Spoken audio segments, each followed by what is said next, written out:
Good afternoon. In accordance with Sections 45 and 53 of the Planning Act 1990 as amended, this meeting of the Committee of Adjustment of the City of Toronto is called to order. My name is Larry Clay, and I'll be chairing today's session.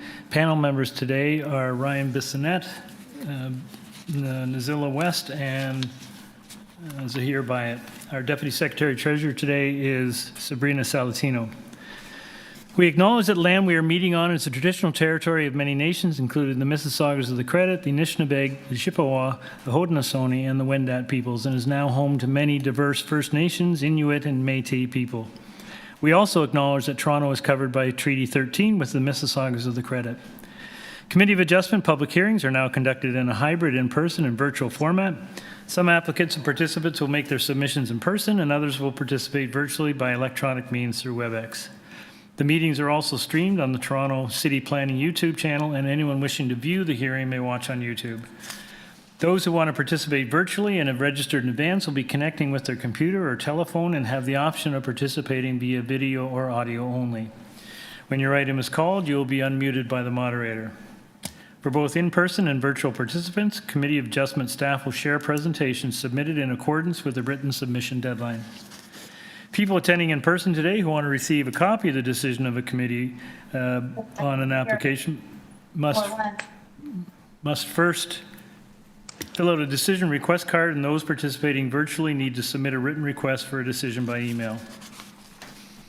If you do not agree with the decision of a committee, you may be able to appeal the decision to the Toronto Local Appeal Body or, in some limited circumstances, to the Ontario Land Tribunal. However, the provincial government amended the Planning Act and generally removed rights of third parties to appeal committee decisions. Only the applicant, the Minister of Municipal Affairs and Housing, and specified persons in public bodies are permitted to appeal the decisions of the committee. Appeal instructions are set out at the bottom of the decision of the committee. Today, I'll call each item in the order listed on the agenda. Where an application is uncontested, the agent or applicant may proceed with their presentation if desired. When the committee does not require a presentation, applicants are to advise the chair should they wish to speak to the committee. The committee may ask questions and/or take the matter into committee for a decision. Each speaker, including the applicant, will be given a maximum of 5 minutes to address the committee, and I'll comment when you're reaching the 5-minute mark. Any presentation or other materials you wish to submit to the committee must have been emailed in advance of the hearing. Staff and committee members cannot accept new materials at the hearing. When addressing the committee, please clearly state your name and address, and please remember to confine your remarks to the matters outlined in the application. The applicant or agent will proceed first and make a presentation to the committee. Then, individuals, either in support or opposed to the application, will be invited to speak. Generally, we call on speakers in the hearing room and then those participating through WebEx.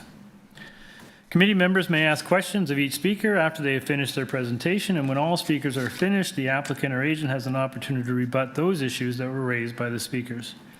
This will mark the end of the discussion. The application will be taken into committee for a decision. Madam Deputy Secretary Treasurer, declarations of interest in the afternoon session? See none. Madam Deputy Secretary Treasurer, are there any files to be closed this afternoon? Through you, Mr. Chair, yes. Item number 33, 325 Brunswick Avenue, file number A0158/25TY. It's actually noted for the 3:30 time slot, so maybe...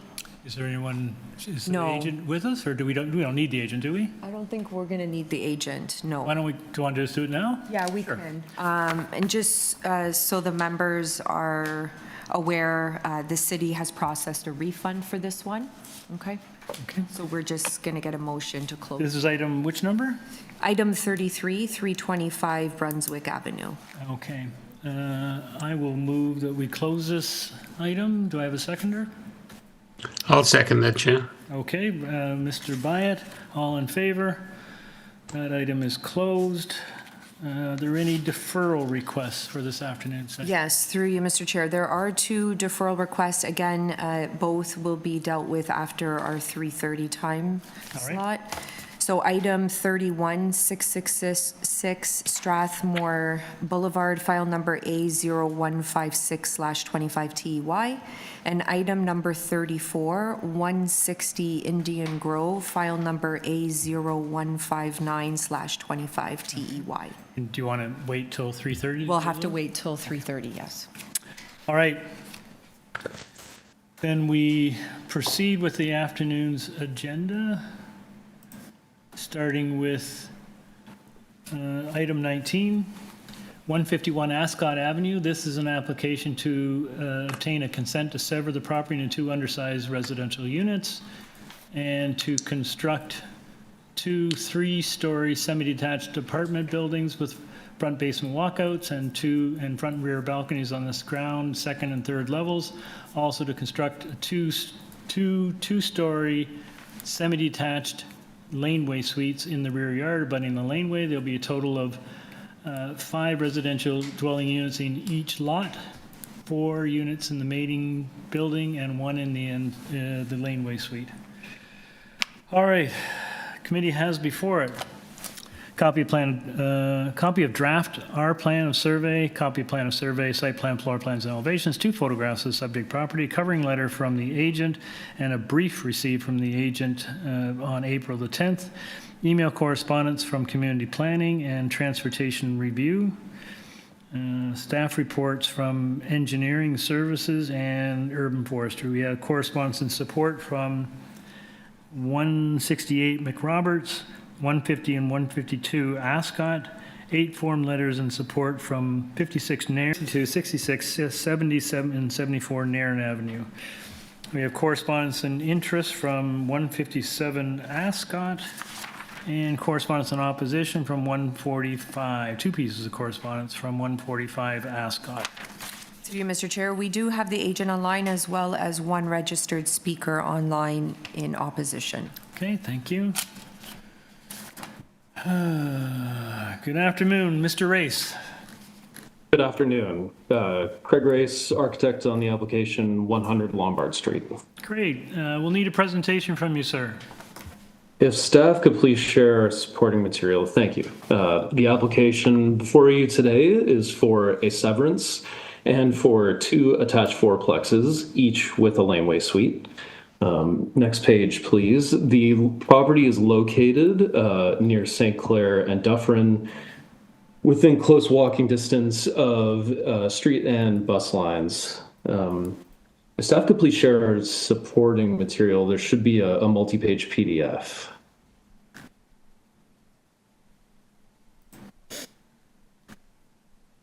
I believe it's the one labeled brief. And yes, thank you. And if you go to the next page, please. Existing on the property is a detached single-family home.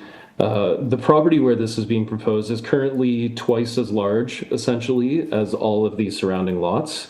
And we are proposing to demolish the home on site so that the new multiplexes can be new construction. Next page, please. In considering the severance, we studied the statistical viability of splitting the property. Lot area is not a variance we are pursuing. However, we did find that the lots we would be creating would be larger than 47% of properties on this section of Ascot Avenue. It's also worth noting almost 70% of properties in the area would require a variance because they do not meet zoning bylaw minimums for lot area. That's not really relevant to this application, but it does speak to the shape and character of properties on the street. Next page, please. Similarly, in studying lot frontage, which is a variance, we found that 64% of lots in the study area have a narrower frontage than the lots we are proposing, and that 83% of lots in the area would require a variance from the bylaws, again indicating that this is a street with relatively small properties, and also the properties we are creating are very much in keeping with the neighborhood pattern or larger than is already established. Next page, please. We're seeking a handful of variances, which I'm happy to answer questions on, but suffice it to say, we attempted to follow the established development pattern of the street and as is contemplated in the bylaws. in keeping a front yard setback that aligns with the 2 adjacent properties, the average of both, a standard depth multiplex, 7.5 meter rear yard, and as of right laneway suites.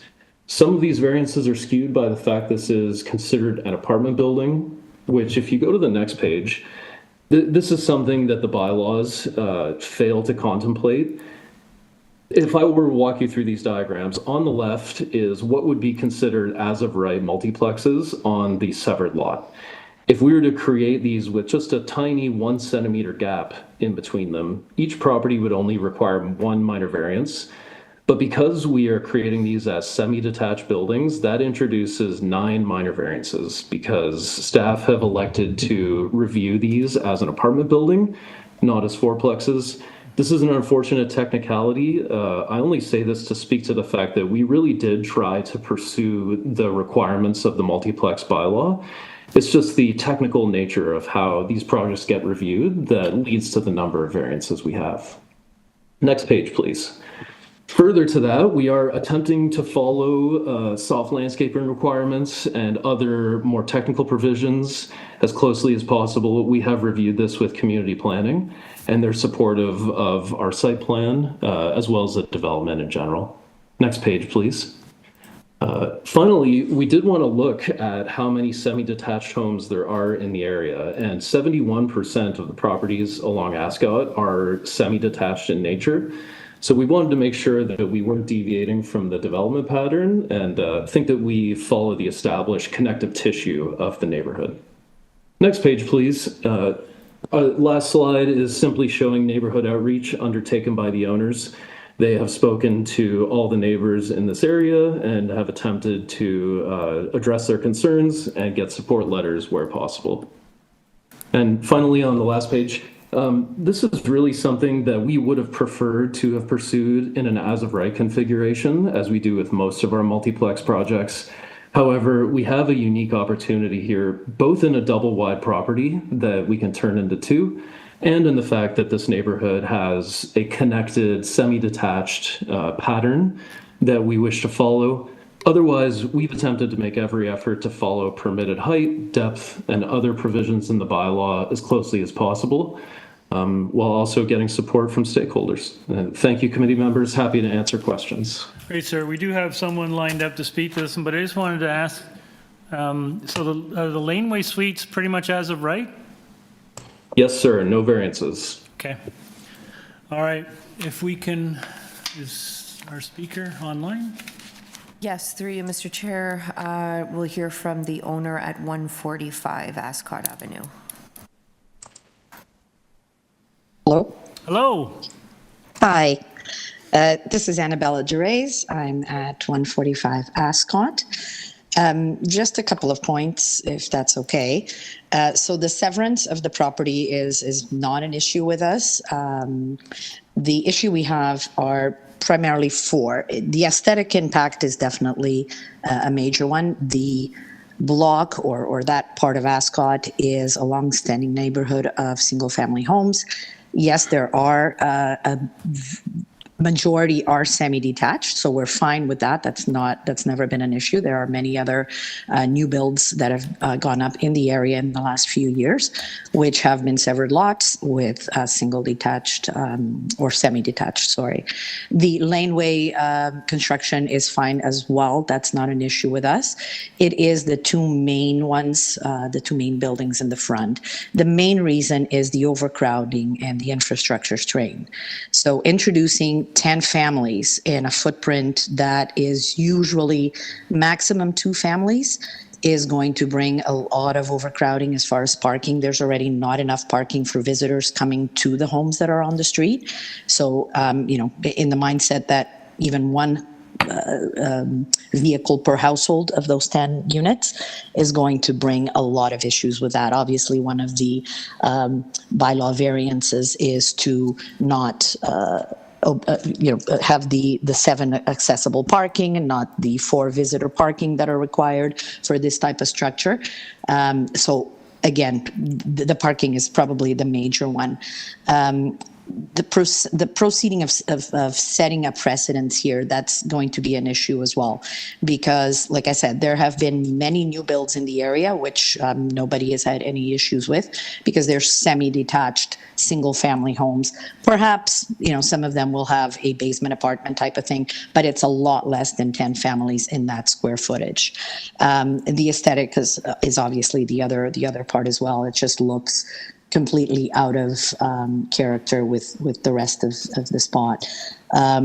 The other main concern I had was the canvassing of the neighborhood, the door-to-door, to try and obtain approval and acceptance letters. The neighborhood does have a lot of older residents, owners, a lot of individuals whose primary language is not English.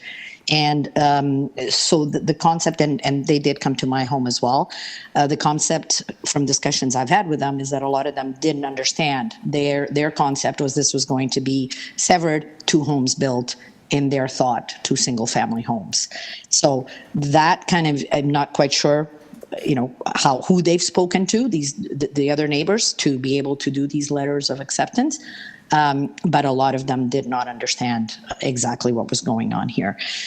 So again, I have no problem with semi-detached, built 2 homes, but it's the number of units being built that's the biggest issue with us.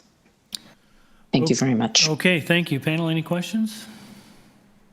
No? Okay, if we can have Mr. Race back.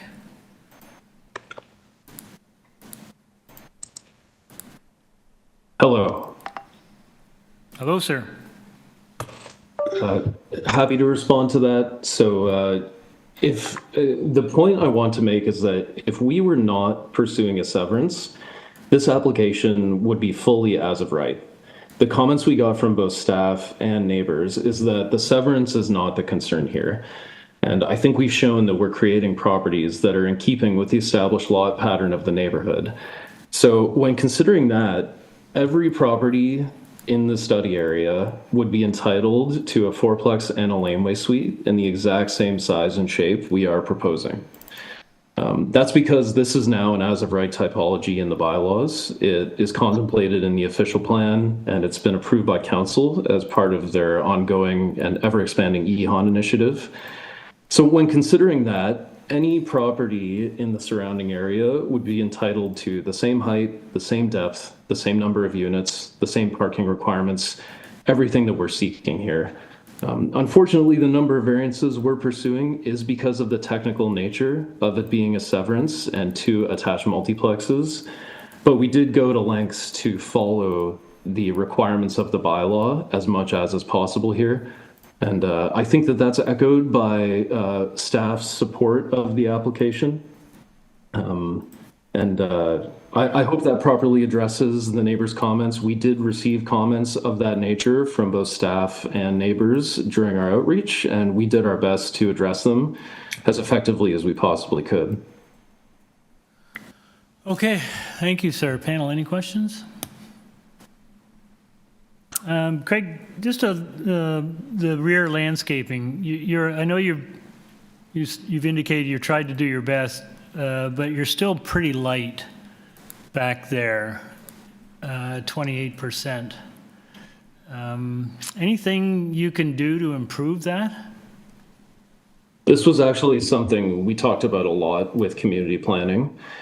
Part of the reason it's as low as it is because we're showing waste bin storage, which frankly is normally left off of drawings and installed later in an inadequate fashion.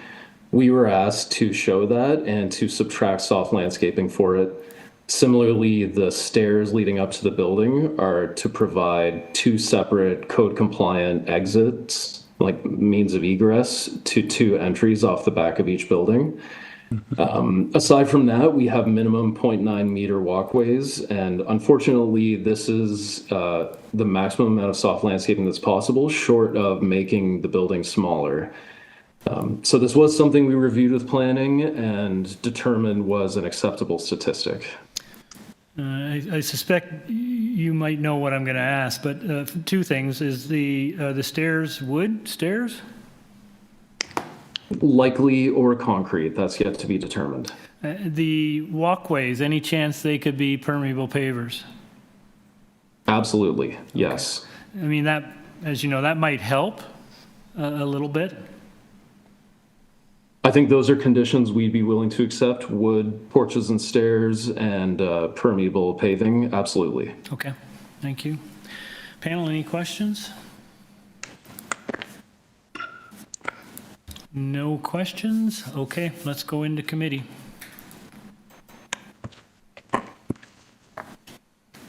Is it here? Hi, Chair. Maybe I can just start this off. When I first saw the application, I was a little concerned because it seemed like it almost seemed a bit of an overbuild.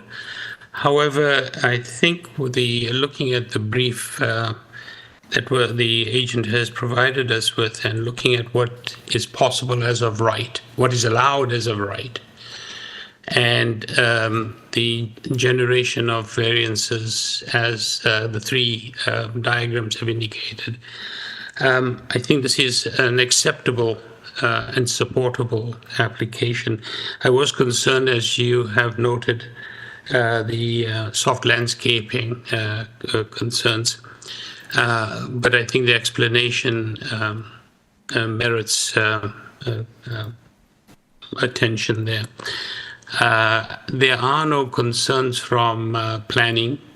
I believe transportation has no concerns either. I don't believe there are any conditions other than the standard engineering conditions and the forestry too. So this is a supportable application. And just to note also that it's only a block or so away from St. Clair. So transportation will be quite adequate for residents. So parking may not be as serious a concern as it may appear. Okay, thank you. Anyone else? Okay, I would agree with you. I was going to make the same point about St. Clair being walkable and a good location for this kind of intensification. So how about you put a motion forward, Sahir? Sure thing. So I'd like to move a motion to approve this application in all three parts, I suppose, put together. There's a forestry number 3 condition and the standard engineering conditions that apply to severance. I don't believe there anything and any other concerns. There is one question actually. Sorry, I did forget. There are balconies at the rear of both the proposed properties, and the balconies on the second and third floors. And I was wondering about privacy screens as a condition on the east and west sides of the balconies. That's something I'd forgotten to ask the agent about.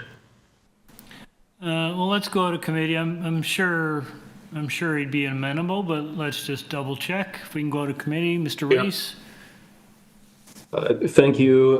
They are as of right balconies, so I don't think it's necessary. But of course, I'm always happy to defer to the committee's judgment.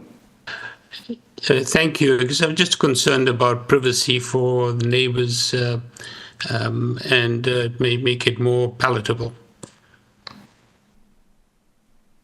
So it's be on the east and west side of I believe it's second the and east third? and west side. Okay. Second and third floors. Okay, and back in committee, Zahir, I think the agent indicated he was okay with permeable pavers and constructing the rear deck out of wood. That's good. Yes, and I think that would be great. Would assist with the permeability for sure. Okay, Sorry, through you, Mr. Chair, then, there's a standard consent conditions. yep, ECS has consent conditions as well as minor variance conditions, so we'll impose those. That's from their report dated March 6th. Urban Forestry Part 2 is number 3, right, and Part 1 is number 1 and 3. right. So we'll include those. Okay, and then the walkway as permeable pavers, privacy screening on the rear, second and third balconies on the east and west sides, and then the rear decks will be constructed out of wood. Was it rear decks and stairs? I think so, yeah, okay. because they contributed to Yep. the soft landscape Okay. deficit. Okay, thank you. Okay, Is that all okay with you and your motion? I'm glad that Sabrina's got it all. Thank you. Always has our back. Motion by Mr. Byatt to approve. Do I have a seconder? Mr. Bissonnette. All in favor? You have your approval with those conditions, sir. Thank you. Item number 20? 20.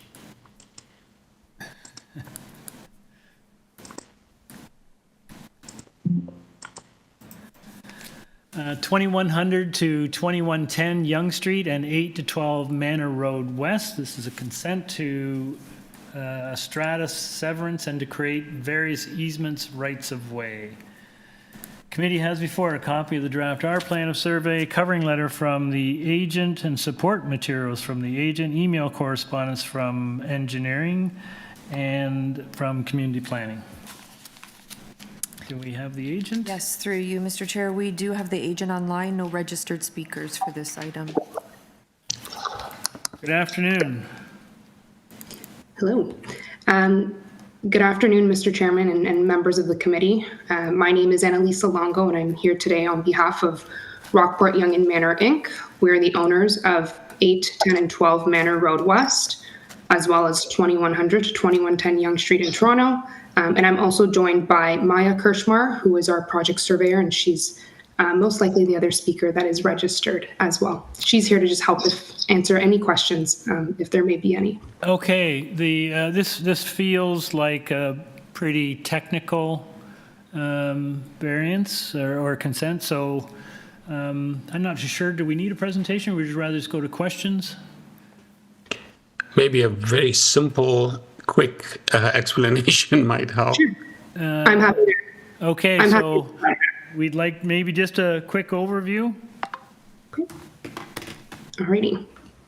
Okay, so the building currently comprises of 3 components. The first being a condominium, which is consisting of 79 units, along with the below-grade parking and a ground level lobby. There is a rental component. Excuse me. There is a rental component, which includes 7 rental replacement units, 6 of which are located on the 2nd floor, and 1 is located on the 3rd floor. And finally, there is a retail component, which is situated at grade, fronting Yonge Street and a portion of Manor Road West. With respect to the condominium component, we've received draft plan approval for this from the city in February of this year and are currently working through the necessary conditions to proceed with condominium registration. The proposed severance, which is the subject of today's consent application, will enable us to formally and simply separate the retail and rental components of the building. It will also ensure that the appropriate legal access and service rights are secured to support the long-term functionality and maintenance of the property. So essentially, this severance is looking to separate and create into 2 separate parcels, the retail and the rental component, as the condo application will take care of separating the condo aspect of the building. The application is also consistent with the Planning Act and the site-specific official plan amendment and site-specific zoning bylaw that was previously approved for the property. We welcome any questions and that you may have, and respectfully request the committee's support for this application. And thank you for your time and consideration today. Great, thank you. So here, was that That's great, thank you. good? Okay. All right, any questions? Seeing none, let's go into committee. So here, I'm going to make you do this one since you asked for the presentation. No problem at all. I think this is, I was very glad for the explanation, because I have a feeling this one may have come across as our desk before. It's very technical, very straightforward. So I'd like to move a motion to approve with no conditions. There's engineering conditions, I think. Yes. Oh, that's right. That's engineering conditions. That's correct. Okay. Motion by Mr. Byatt to approve with those conditions. I have a seconder, Mr. Bissonnette. All in favor? Okay, that application is approved. Thank you very much for your time today. Okay. Thank- Item number 21. 223 Sorauren Ave. This is an application to alter the existing apartment building by converting the attached three-car garage into one residential dwelling unit, also to construct a two-story addition above the portion of the attached garage. The existing uncovered second and third-story terrace and basement walkout will be maintained and unaltered. There will be a total of 10 residential dwelling units on this lot. Committee has before it copy of the minutes from the February 26th public hearing. Copy of plan of survey, site plan, floor plans, and elevations, 2 photographs of the subject property, covering letter from the agent, and support materials from the agent. We have staff report from Transportation Services and from Metrolinx, an advisory report from Metrolinx. Correspondence and support from 52 Wright Avenue, 225 Sorauren, and 214 Sorauren. Correspondence in opposition from 221 Sorauren and 223 Apartment 1 Sorauren and 215 Sorauren. Through you, Mr. Chair, we do have the agent here in person, no registered speakers for this item. Good afternoon, Mr. Galbraith. You look like you've changed. Oh, good afternoon, Mr. Chair and fellow committee members. My name is Roshan Thiru, planner at Design Plan Services located at 87 Skyway Avenue, Suite 200, and I'm the agent for this application. All right, sir. Is there any speakers on this one? No. Sir, you've been here before. You were deferred, and there is a little bit of opposition. So maybe a quick overview of what you're proposing now. Yes, through you, Mr. Chair, I believe the previous agent is no longer on the file. Ah, okay. I was recently retained. Okay. And I did discuss the letters of oppositions with my client, and he is aware of the letters in opposition. As you noted, Mr. Chair, the proposal is to convert the existing garage into a dwelling unit and to construct a two-storied addition above that. I did submit a justification letter, and I'm hoping committee staff were able to review it before today's hearing. And the proposed dwelling units will be one-bedroom units and will have a floor area between 693 square feet to approximately 704 square feet, which would contribute to the housing supply within the city. No changes are proposed to the existing dwelling units, and our client has reviewed the staff report from Metrolinx, and our client is not agreeable to the recommended conditions noted in the staff report.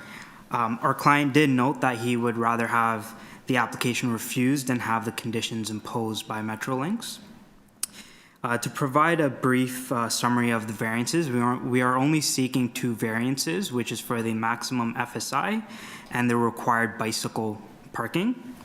Regarding the maximum FSI, I would note that the existing apartment building already has an FSI of 1.9, so therefore majority of the massing already exists, and the addition will just be increasing by the FSI by 0.75 or approximately 195.18 square meters. So this difference is marginal and would reflect the existing buildings within the area. Regarding the minimum bicycle parking, I would note that this is an existing condition, and the existing and proposed tenants may utilize public transportation as is nearby existing transportation services, transportation routes, such as routes along Lansdowne Avenue, Ronsonsville Avenue, along Queen Street West and Dundas Street West. And although the proposal does not provide bicycle parking on site, again, this is an existing condition as the site is fully occupied by the existing building. And there are existing bicycle parking infrastructures along the Wright Avenue right-of-way. And I did review the transportation report, and they had no concerns with this variance. Based on the provided justification, I am of the opinion that this proposal fits in with the existing and planned context for the neighborhood and meets a 4 test under Section 45(1) of the Planning Act, and I'm happy to answer any questions. Thank you, sir. Any questions of the agent? Just Yes, a quick go one, ahead. if I may, Chair. Go ahead, Zaire. In the purpose, I remember this application previously, but in the purpose, we always talk about an attached garage, but from Google Map, perspective, they're not being used as a garage, are they? Correct. As of right now, it is just being leased out to an artist. So it's not being used as a garage as of right now. But that would be converted presumably into residences. That's correct. Okay, thank you. I guess it's technically a garage because there's a curb cut there. Through you, Mr. Chair, Yeah. that is correct. But the functional space isn't being used as an actual Right. garage as of right now. Okay. All right, anything else? Thank you, sir. We'll go into committee.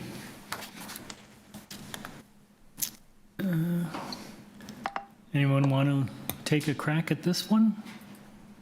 Sure, if I may, Chair. I remember this application coming before us previously, and I think at that time it was deferred. It's a very straightforward application in the sense that we've got two variances before us, neither of which are problematic from my perspective. I know the FSI is quite considerable, but we're looking at the creation of an apartment type structure, and therefore 2.65 seems an appropriate ask. Variance number 2, I don't believe is a real issue, because when we're looking at the location of this particular property, it's very close to Dundas and also very close to Lansdowne, where public transportation is readily available. So I think at this point, this particular application is a supportable one. Okay, I would agree. I would suggest that its proximity to Roncesvalles is even more relevant. It's walkable to Roncy. Okay, do you want to make that a motion, sir? Certainly. So I'd like to move a motion to approve this application.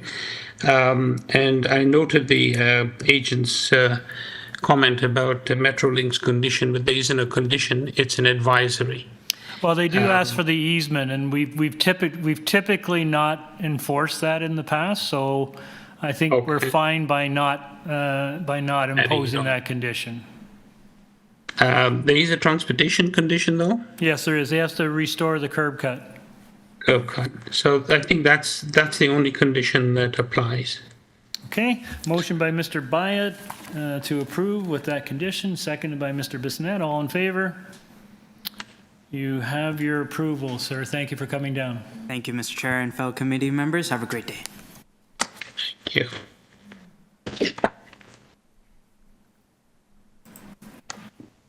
Item number 22.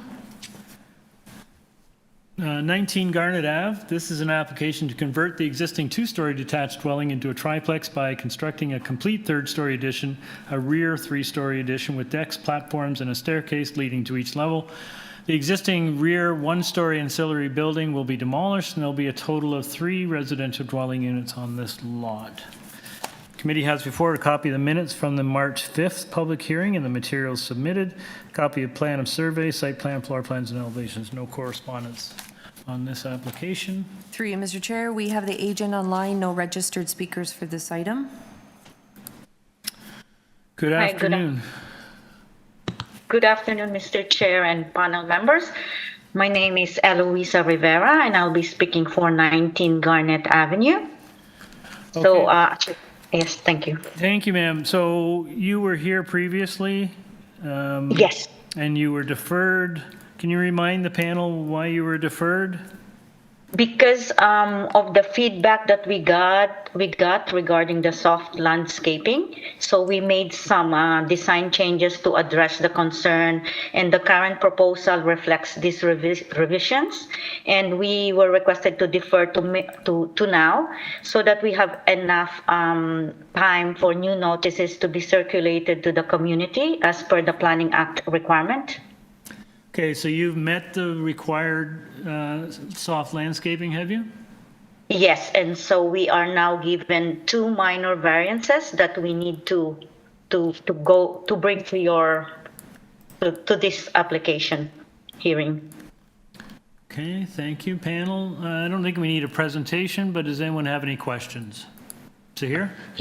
If I may, Chair, I think on the west side, 3rd floor, the rear balcony just on the west side, not the east side, may require a privacy screen because it has overlook. Would that be something that the agent would accept? Yes, Thank you. yes. Okay, any other questions? This is a property, it's kind of adjacent to a school, so the impact is quite negligible. Okay, no further questions, let's take it in the committee. What do you guys think? If I may, I'll turn it into a motion. So take my question, turn it into a motion. So I'd like to move approval of this application. Only one condition, that a privacy screen be installed on the west side of the third floor rear balcony. And that would be it. Okay, there's no other conditions. Motion by Mr. Byatt to approve with condition for screening. Do I have a seconder? Mr. Bissonnette, all in favor? You have your approval. Thank you very much. Thank you very much, sir and madam. Okay. Move on to item number 23. This is 202 Lippincott Street. This is an application to alter the existing three-story semi-detached dwelling by constructing a rear exterior basement entrance and a staircase leading to the second-story deck. Also to alter the existing two-story ancillary building by constructing a complete third-story addition with a rear balcony and rooftop deck. The ancillary building will contain one laneway suite abutting Ulster Street. There will be a total of 6 residential dwelling units, 5 within the main dwelling unit and 1 within the ancillary building. Committee has before it copy of the minutes from the March 5th public hearing, copy of the plan of survey, site plan, floor plans, and elevations, covering letter from the agent, and a planning justification from the agent. We have email correspondence from Development Review. We have staff reports from Urban Forestry and Community Planning, and correspondence in opposition from the Harbor Village Residents Association. Through you, Mr. Chair, we do have the agent online. We have 2 registered speakers in support and 4 registered speakers in opposition, all online. All right, thank you. Okay, Mr. Theodore? Good morning, sir, and members of the committee. Full name and address, please, sir. Eldon Theodore, a registered professional planner from MHBC, 7050 Western Road, Suite 230, Woodbridge, Ontario, Great. representing the owner. We'll need a presentation, but also you're aware of the planning staff report recommending refusal? Yes, I am. We've had conversations with planning staff, and the report does recognize changes that we made to the proposal. I do have a presentation that I've uploaded. Yeah, I'd like you to take, there's people waiting to speak to this item, so please do a presentation, but also if you could speak to community planning report, that would be great. Sure, and I believe a lot of the concerns that were raised by community planning are part of the presentation. If we can go to the next slide. So just for context, the property is located in the southwest corner of Lippincott Street in Ulster. It's a corner lot, one property away from Bathurst Street corridor to the west. It's currently occupied by, even though it's a semi-detached unit, it is a mixed-use building with a laundromat at the ground floor and 5 internal units within it and a detached garage at the rear. Next slide. The proposal is to convert the existing building, the garage, into a 3-story laneway suite. It would front and have primary access to Ulster Street, benefiting from that corner lot condition. Next slide. So from our initial submission, we made a number of changes to the original application to respond to both staff concerns and residents association concerns, having met with both parties. So we removed the existing parking from the boulevard, preserving the existing softscape and existing trees. We increased the setback to the rear lane to match the existing condition of the detached garage. That allowed us to put in 100% softscape between the lane and the suite, and that allowed us to remove a condition. We added new soft landscaping between the dwelling and the suite, increasing it to 23.9%, whereas none exists today. And we slightly reduced the space between the main dwelling and the laneway suite. Next slide. So overall, we're seeking 10 variances, and I'll walk through each of those variances and rationale on each. Next slide. So as it relates to soft landscaping, as I mentioned previously, this is an improvement from the existing condition, which is 100% hardscape today on both sides. We're seeking 100% soft landscaping between the lane and the laneway suite, and 23.9% between the main building and the laneway suite, the balance of which would be permeable paving to allow for obviously walking and for bicycle storage, but continue to support stormwater infiltration. Next slide. In terms of the rear and side yard setbacks, we've modified the design to, as I mentioned, match the existing condition adjacent to the lane in terms of setbacks.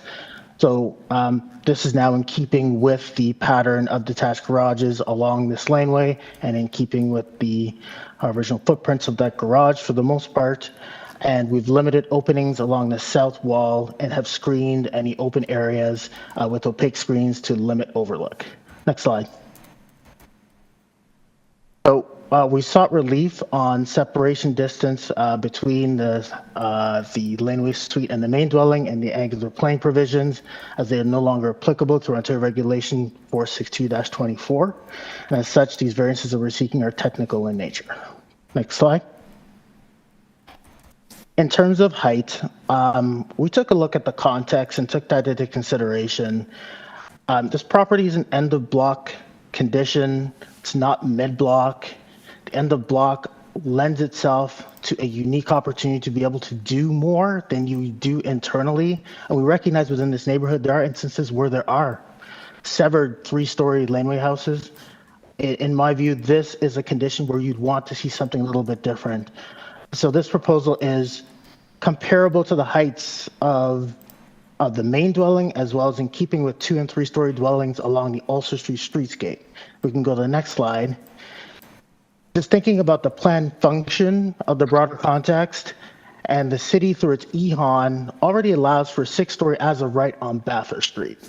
And so when you look at that, which is backing onto this property, and consider this proposal, it's really not out of character when you consider that planned function for intensification and what can actually occur in the backing onto these subject lands. Next slide. In terms of the platform variances, this proposal limits the number of windows, both south, east, and west, and it uses opaque screens on the platforms in those directions to ensure that privacy is protected and overlook is appropriately mitigated. Next slide. So my client has obtained 3 letters where landowners have no objection to this proposal, and that includes the neighbors that would be most impacted, which is to the south, as well as to the west, the property on Bathurst Street. Next slide. So overall, just to conclude, my opinion, this proposal meets the 4 test, maintaining general intent and purpose of the official planning zoning bylaw. It's context sensitive, recognizing that corner lot condition. It provides housing that ensures a livable space for someone within the laneway suite, and it's duly mitigated those potential impacts. So I'm happy to answer any questions the committee may have, and I'm happy to answer any concerns raised by the public. Okay, so just before we go to the speakers, planning is recommending refusal, I think, and correct me if I'm wrong here, what was their rationale? Through you, Mr. Chair, it was the concerns with building height, separation distance from the main building, overlook to neighboring properties, and overdevelopment on the property. Okay, so did you, sir, did you respond to those issues from planning? You may have addressed them and I didn't quite catch them, but perhaps the main thing is the height. Yeah, and I believe I spoke to the height, and I spoke to this property being an opportunity to do something a little more. Recognize that 2 stories is your top up when it comes to a laneway suite, but this proposal on a corner along a street that has a range of 2 and 3 story dwellings, just through the presentation, we showed visually how it still fits within that character of the streetscape, and it still frames that street without looking like it's out of context or something that is irregular. We believe that this fits, and while at the same time still providing for housing. So recognize that planning staff are of the view that this should be 2 stories. We think that there is an opportunity to achieve something a little bit different that would not be as offensive as if it would be mid-block at a lane surrounded completely by residential homes and rear yards. Okay, thank you, sir. Let's go to our first speaker. Thank you, Mr. Chair. We'll hear from the first speaker. Is it Laura Boswell? Yeah. Hello. Hi. Hi, my name is Laura Boswell. I live at 202 Lippincott Street in the unit on the 3rd floor. It's noted as Unit 5, I believe, on the plans, although it's actually Unit 3. I've lived there since 2013.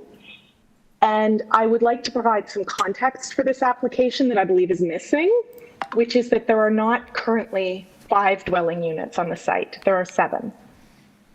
In the time that I've lived there, when I first moved in the current ancillary building, there was a gentleman living there from 2013, I believe, probably before 2013. I last saw him, I think, around something like 2020, 2021. As well, in 2020, during the pandemic, until I would say right before the property was sold, there was a young man and woman living in the basement. It is actually a dwelling unit. And on the real estate listing when the property was sold, it did show that there was a kitchen and bathroom in it. Those are not shown on the plans. Now, why does it matter that there are 7 units on this property? Well, because that means it's subject to Chapter 667 of the Municipal Code. And I do not believe that a application for rental housing demolition and conversion permit has been requested, and it should be included in this application, as this would be considered a related application under the Municipal Code. I'm happy to answer any questions that you have about that. I'm also concerned about the loss of privacy and the shadow that will be cast on our back fire escape, which we use as a deck. Okay, thank you, ma'am. Any questions of the speaker? We'll ask the agent to confirm the number of units that are in the existing dwelling. Thank you. Thank you, Mr. Chair. We'll now hear from Rohan Walters.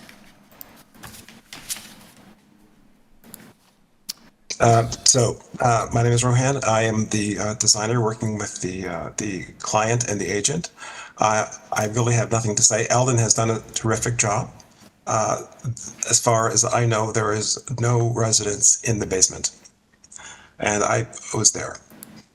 Okay, thank you, sir.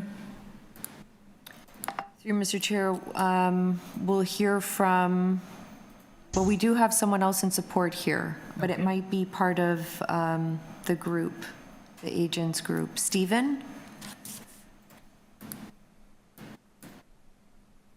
So mostly on here is to answer any questions that might come up. But sorry, just for the record, sir, if you could just give us your name and address.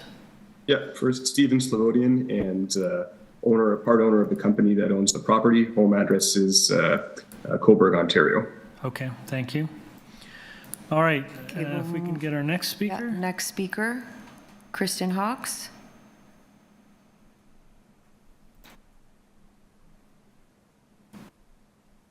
Hi, my name's Kristen Hawks. I'm at 85 Ulster. Kristen, tenant so in the building. is Caitlin living with you? So she's living with me, but she's logged on elsewhere as she's out of town. She's listening right now. Okay, are you both going to speak for 5, or are you sharing your time? We're sharing our time. All right, thank you. Okay, so we're listed as in unit number 2 on the drawings. So we're in opposition just because we believe allowing a 3-story laneway suite would overshadow our unit and the rest of the building. We would lose use of the back area that we currently use now privately, and then a loss of some natural light as the building would overshadow that back area. So the proposal description from MHBC speaks of assisting the city in addressing the housing crisis by adding this laneway suite. However, these plans include demolishing Caitlin's bedroom in the process, which seems to do the opposite for us as existing tenants. It is referred to as a rear shed being removed in the first floor plan drawings. So basically our 2-bedroom unit would become a 1-bedroom unit, obviously creating a problem for us of one of us having to either move out or both of us having to vacate our unit if we want to remain living in a 2-bedroom unit. Lastly, allowing a 3-story structure would create a precedent for the rest of the neighborhood to possibly do the same, which I don't think would create affordable housing in the city and could create overcrowding in the neighborhood. That's all I have to say. Thanks. Thank you. Is Caitlin there?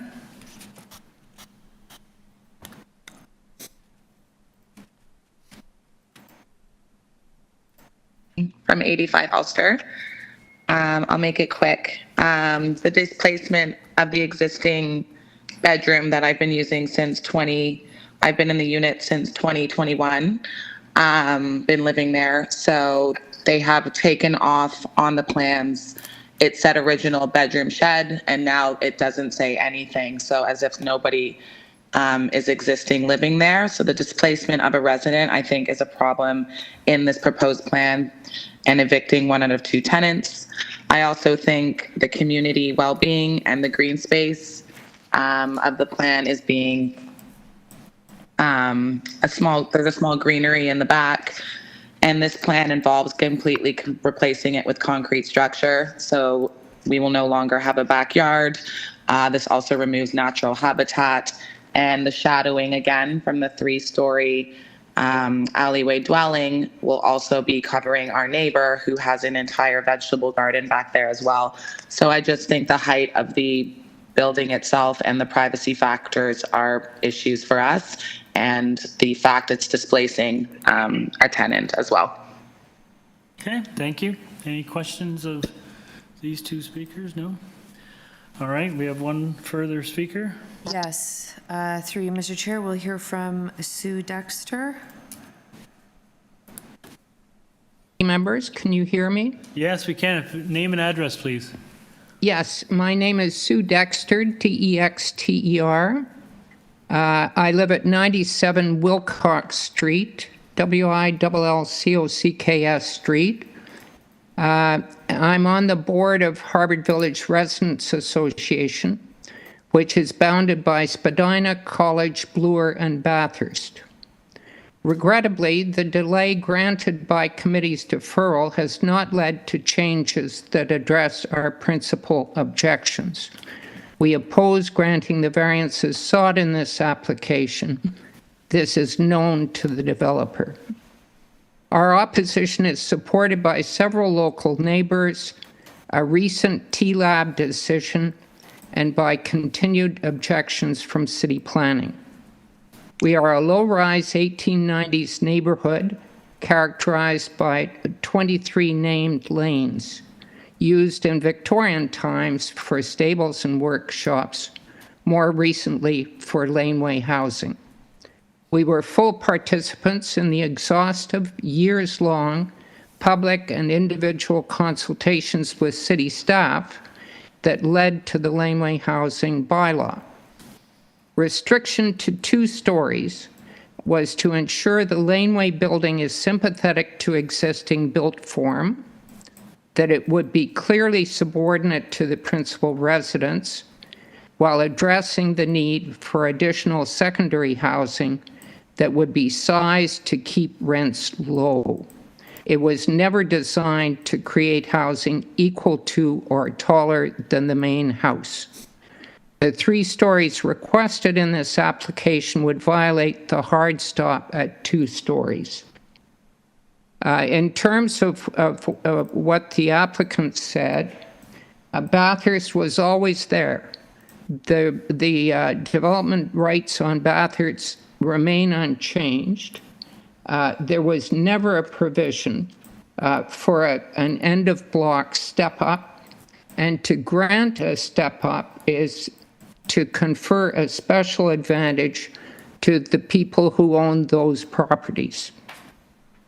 Since passage of the bylaw, we've had a number of applications for laneway housing, but only 2 applications for 3 stories. The first, on a laneway about a block from this site, was turned down by Committee of Adjustment and was refused last August in a TLAB appeal to which we were a party. TLAB clearly argued the height provided in the bylaw should be respected. We included that judgment in our letter to you. An additional focus during the laneway housing negotiations was the desirability of preserving canopy for practical, ecological, and social reasons. Soft landscaping between the principal and secondary buildings was intended to allow for tree growth and water capture, and to provide a bit of shared green space for residents of both buildings. This is not insignificant in a neighborhood that is critically deficient in park space. This application violates the soft landscaping requirement between the buildings. We believe the application should be refused because it does not meet the 4 tests. It's not minor, it does not support the zoning bylaw, it's not desirable for appropriate development or use of the land, and is not good planning. Thank you very much. Thank you, ma'am. Panel, any questions of the speaker? All right, maybe we could go back to the agent.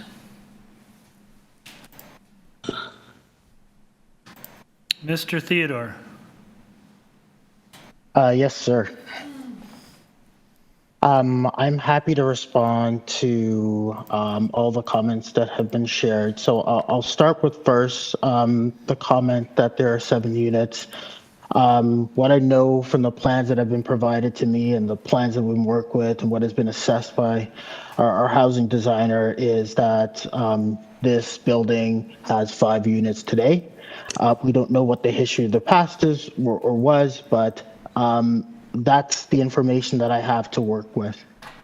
In relation to demolition of a bedroom of a particular unit, that is happening. That component, which had been identified as shed on the plan, it is a substandard space. It's not built to code. We're removing it. Part of that removal allows for the installation of a more appropriate code compliant staircases at the rear.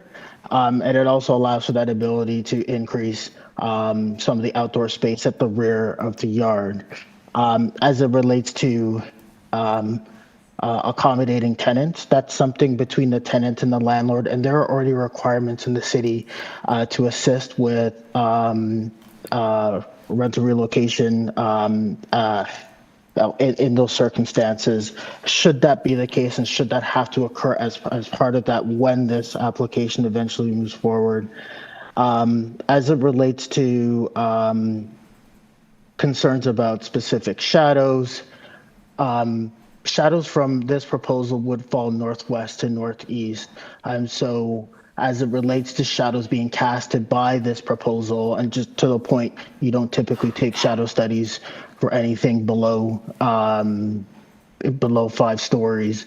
But in this case, what shadows that would be casted would be limited to late afternoon on the existing building and anyone who's living within the unit itself. So for the balance of the day, they would continue to enjoy whatever sun that was existing, just based on my experience with having undertaken shadow studies. In terms of the green space reduction, I'd already noted the condition as the site exists today and the opportunity this application affords to increase landscaping and areas for infiltration on the site itself. That includes between the laneway and the laneway suite, which right now is just asphalt and a aluminum barrier to prevent cars from hitting the building. So it's an opportunity to increase and improve the situation. In terms of this being a precedent, I don't believe that's the case. It's hard to make a precedent in a situation in which not every property is at the end of a block. I think you can clearly make a distinction between what happens internally to a block versus what happens at the end of the block. And it's simply looking at the character of that streetscape and noting that from a built form perspective, it does not exceed what you see along that streetscape itself. In terms of the comment as it relates to Bathurst development rights, I just want to clarify and correct that Bathurst is a major street. And major streets through EHON has average of right ability to be able to achieve up to 6 stories. And what we reflected in the presentation is an accurate representation of what can occur, which I spoke to as the planned function within that space.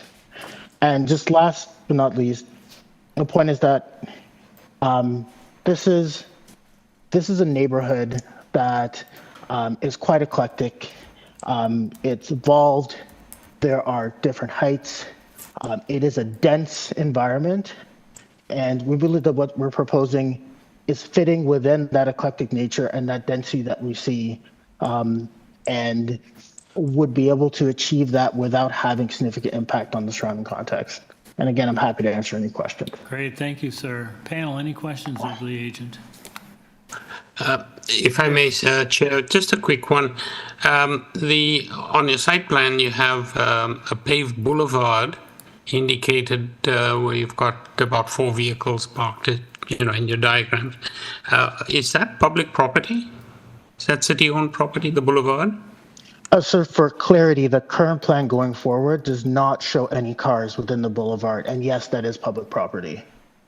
Okay. So the cars shown on one of the diagrams, I suppose maybe it's an older, the previous application. Correct. That was the original submission. And then we clarified that that existing condition was not legal. So we agreed, and you see that through transportation comments, that we would remove those parking spaces. They're not required in support of this application. Oh, good. Thank you. Okay, thank you. Any further questions? Thank you, sir. Okay, let's go into committee. Who wants to start us off? Ryan? Yeah, when I look at the merits of applications, I usually come in with preconceived notions and sometimes change my mind. Today, I can't even describe how many times I've changed my mind on this proposal. I find it difficult. I recognize the concerns noted by planning staff and opposition to this development by neighbors. I get not wanting to have overlook into your yard. The fact that it's a lot of development on one lot, there's separation distance, and of course the number one issue here is the building height. When I look at the property and the neighbors in the neighborhoods, although the application is not perfect, I do overall find it supportable. I think that it would not fundamentally change the character of the neighborhood. It's close to a very major street. It's next to an alley into other garages. And for those reasons, I'll be supporting it. Thank you. Anyone else? Is it here? Sure. Thank you, Chair. I'll go forward this one. I've always maintained that I take planning and not only planning but other staff department perspective very seriously. So I do take planning, the response from planning quite seriously about the refusal. What also stands out for me is that you've got a soft landscaping issue from 80% to 23%. The other piece is, and I think planning might have alluded to this one, is that the intent and purpose of laneway suites, I don't think is met by this particular proposed structure. I find it very problematic. It's almost an overbuild. So it's one that I don't think I can support at this point in time. Okay, thank you. Nizilla? Yes, through you, Mr. Chair. I still have problem understanding. I think it's too much development for that area. I still have problem with the height, variance number 6, with the variance number 7, the maximum of 2-story of the auxiliary building, so now the proposed is 3, and also variance number 3. The auxiliary building containing 1 lane suite will be located at least 1 meter from the side, which is north. This one is 0. So based on that, the 3 variants that I don't think it's minor, so I'm not supporting this application. Okay, thank you. I will chime in. I think, a 12-plus meter laneway suite is quite excessive, and it is basically a house. It's a 3-story laneway suite, and I do think that well exceeds what council was trying to achieve when they brought in laneway suite bylaws to accommodate those kinds of developments. I think, quite frankly, there is potentially a development here. I think there is a laneway suite that could quite easily go in there.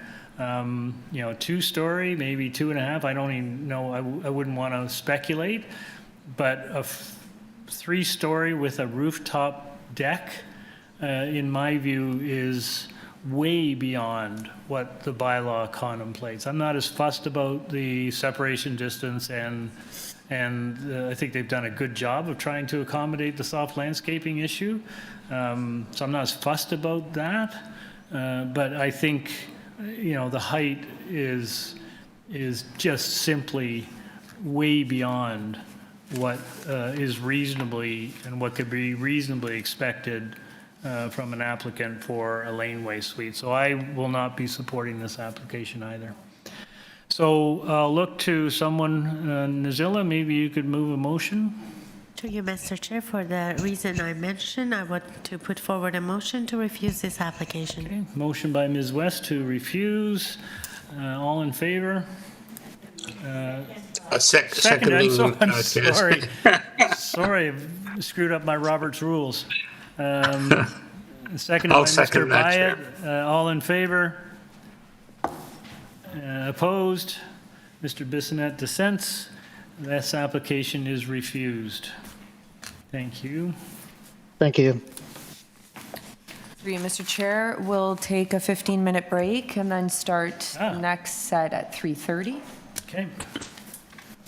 Please turn off your videos and microphones.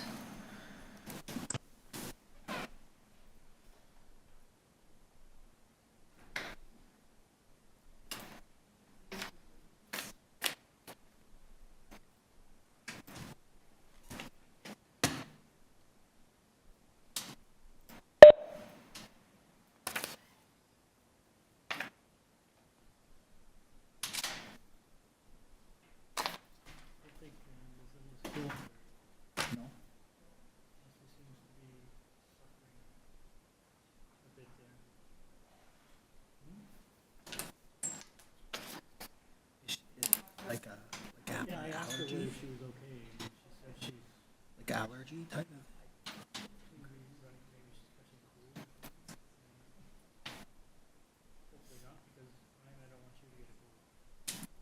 Do not want to go over. There's no You're cold. made of There's no steel. cold that is going to get through your Yes, defenses. you're made of steel. Yeah. She has a reputation.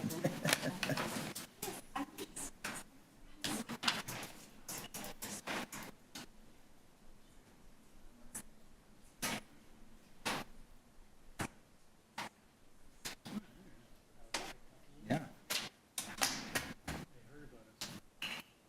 Word must be out on the street.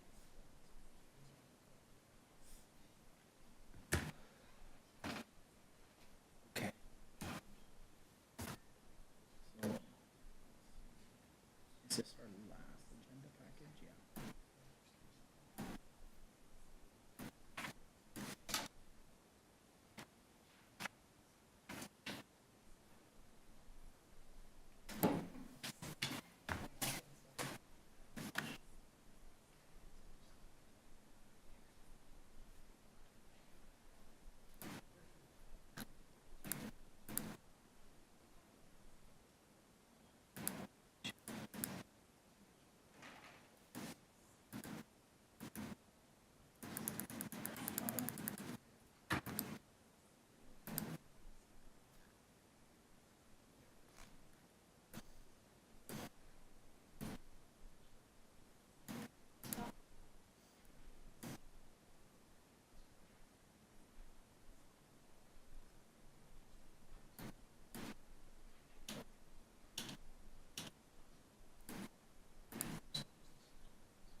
experience.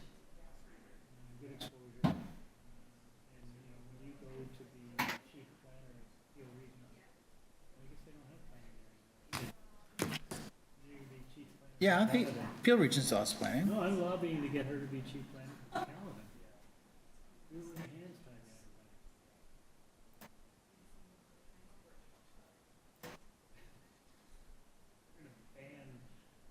There are a lot of transport trucks like Bolton. Oh, yeah, we're in Brampton.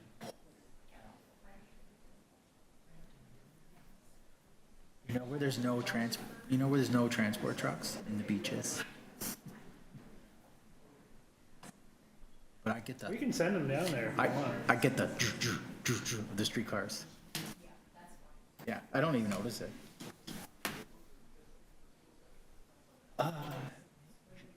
Center. Again, she's in a little bit of distress. I'll ask her again whether she. She can, yeah, we've got 4 online. If she wants to leave me early, that's quick. And looks like it's gonna be fairly straightforward. Yeah, she's, I don't know whether it's homeless or something wrong.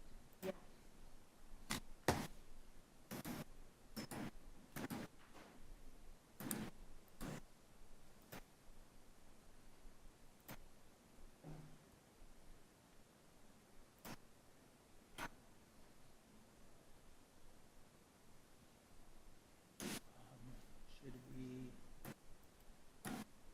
someone check on her? You already looked? Oh, okay.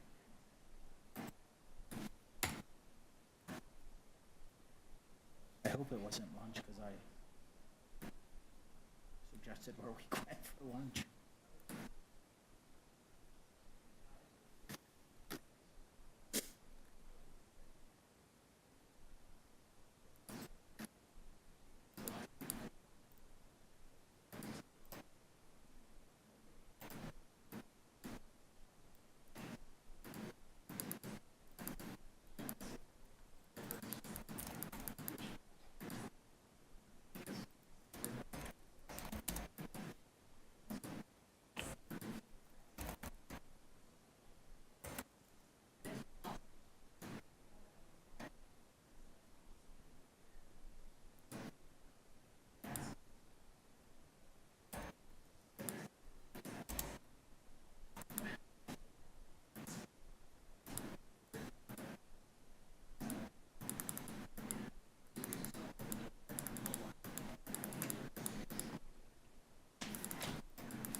Well, or Ryan's worried that maybe he'll get what you got.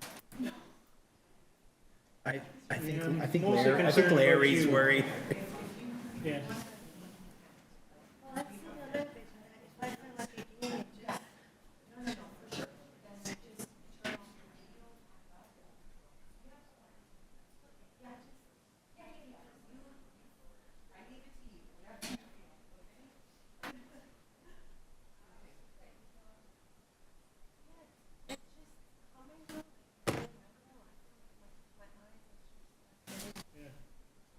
Is there anyone in your family on one, or you No, everyone was just from this morning. I feel like a little bit tired, and now when I sit, I don't know. Yeah, well, like I say, feel free just to, whenever you're, again, we can manage going forward. I just get some more hot water to see if I can. If not, I'll just. Thank you very much. Shall we get started?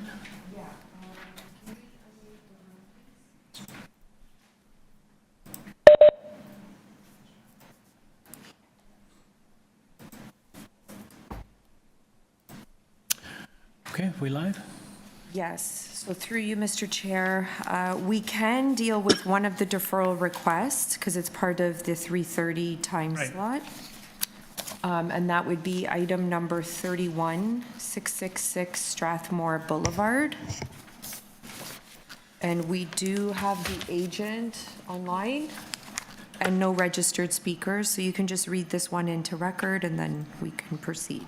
Okay. All right, for those in the audience, we're just going to deal with a couple deferrals right off the bat, so please bear with us. This is item 31, 666 Strathmore Boulevard. This is an application to construct a 1.5-story ancillary building to contain one laneway suite in the rear yard abutting the laneway. There will be total of 2 residential dwelling units on this lot. The existing detached garage will be demolished. Committee has before a copy plan of survey, site plan, floor plans, and elevations, 8 photographs of trees on the subject property, staff reports from Ravine and Natural Feature Protection, and the TTC. We also have staff report from Community Planning. There's 1 form letter in support from owners, occupants of 10 Coleridge Avenue. Through you, Mr. Chair, at this time, we'll unmute the agent. Good afternoon. Hello, my name is Austin Emino of 82 Formosa Drive in Richmond Hill. I'm the agent for the owners of 666 Strathmore Boulevard. Great, sir. And you're seeking a deferral? Yes, so based off the staff report we received yesterday, we'd like to request a deferral so that we have time to work with planning staff to address their concerns before coming back to a future hearing. Okay, thank you. Panel, does anyone want to make a motion on this one? Ryan? Sure. Motion to approve the request for deferral. Okay, this motion to defer by Mr. Bissonnette, seconded by Ms. West. All in favor? You have your deferral, sir. Thank you. Was there another one for this afternoon, Sabrina? Yes, through you, Mr. Chair, but we'll deal with that after 4 o'clock. Okay. So at this time, we'll move to item number 24. Okay. Item 24 is 1494 to 1502 Dundas Street West. This is an application to alter the development standards as approved under site-specific zoning bylaw 953-2021 for a new 8-story mixed-use building by increasing the gross floor area and portions of the building heights, and by reducing the number of residential parking spaces. There will be a total of 62 residential dwellings on this lot. Committee has before it copy of the plan of survey, site plan, floor plans, and elevations, revised diagram 3, an arborist report, a parking study, a planning rationale from the agent, presentation materials from the agent, shadow study, and the site-specific zoning bylaws governing this site. We have email correspondence from Transportation Services and correspondence and support from 1484 to 1486 Dundas Street West. There's correspondence and concern from 1514 Dundas Street West. Through you, Mr. Chair, we do have the agent here in person as well as one registered speaker in interest in person. All right. Welcome. Good afternoon. Good afternoon. Is your mic on there? Red button on? Yep, can you hear me? Oh, yeah, just to get a little closer to it, yep. My name is Melissa Greco. I'm a planner at Bellsfields. I'm here on behalf of the owner. The address is 3 Church Street in Suite 200. And your colleague? Sorry? Or you're speaking in opposition? No, I'm just here with Melissa. Just for the record, if you'd give us your name. David Morse, 3 Church Street, Suite 200. Thank you. All right, ma'am, we have someone who wants to speak to this item, so we'll need a presentation. Of course. Can you please, oh, there you go. Sorry, can you restart the clock there? Oh, yeah. There you go. Thank you so much. So in terms of background, in May of 2021, City Council adopted site-specific bylaw 953/2021, permitting a mid-rise 8-story building compliant with the mid-rise guidelines. As part of the approval, a voluntary $125,000 contribution of Section 37 was secured. And over the past several months, we've been preparing a revised design that reflects the city's new mid-rise guidelines released in 2024. And I want to note that the planning and transportation staff have reviewed the proposal and have no objections. Next slide, please. This slide shows the subject site and surrounding area context. It's located on the north side of Dundas Street West, west of Dufferin. It's generally rectangular in shape, and there's a laneway to the rear. In terms of the public transit context, it has excellent access to public transit, including it operates, it's a frequent transit service, operates every 15 minutes through the 505 streetcar, and also the 29 bus along Dufferin Street. Next slide, please. Dundas Street West is identified as a major street and as an avenue in the official plan. It's also designated mixed-use areas, which are planned to absorb most of the city's new housing and jobs. And in accordance with the provincial planning statement released in 2024, the site forms part of a strategic growth area, which are areas that are directed to be the focus of growth and development in compact built form to achieve the province's mandate to build 1.5 million homes by 2031. Next slide, please. This slide shows the zoning diagrams. The site is zoned commercial residential with site-specific exception 420, and it's an 8-story apartment building with a maximum GFA of 4,500 square meters and a minimum of 18 parking spaces for residents. It's important to note here that there are no visitor or non-residential parking spaces are required as part of the bylaw, and the setbacks are illustrated on the screen. Next slide, please.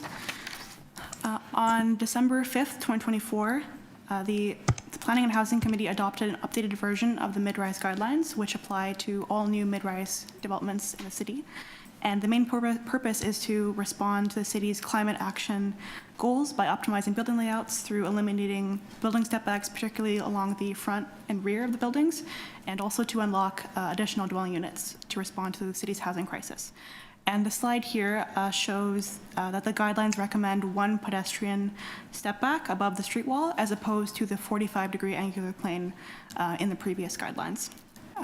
So the next several slides show the ground floor plan, the site plan, and building elevation along Dundas Street West. I want to note that the proposal is still an 8-story apartment building, but it contains 62 dwelling units and 4,832 square meters of GFA. You can just scroll down to the slide with the table. Yeah. So we are proposing 5 minor variances to facilitate some minor revisions to the approved building, including a minor increase in the maximum GFA, revisions to the permitted building setbacks, and a reduction in the number of resident parking spaces. These variances would facilitate significant improvements to the site, including development of 14 much-needed housing units, the simplification of the building envelope in line with the mid-rise guidelines, and a new ground floor amenity space. Next slide, please. The image on the left shows the approved building envelope, and the image on the right shows the proposed simplified building envelope, which is in line with the mid-rise guidelines. As you can see, there are no changes to the height of the building, and only the front building stepbacks have been revised.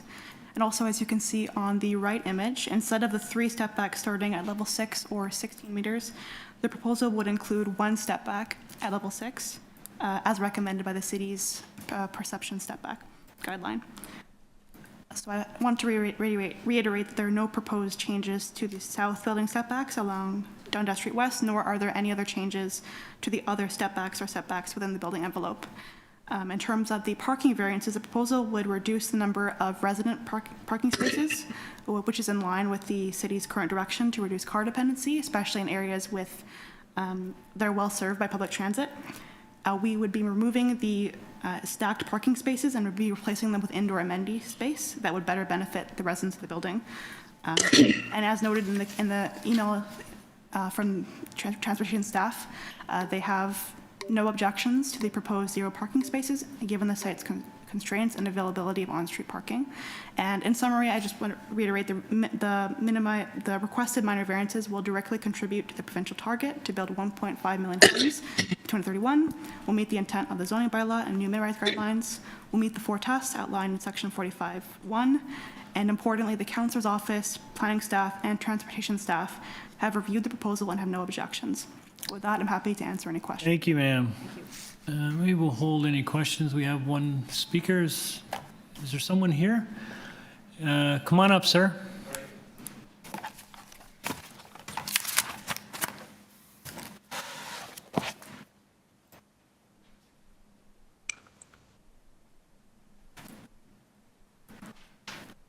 Yeah, whichever.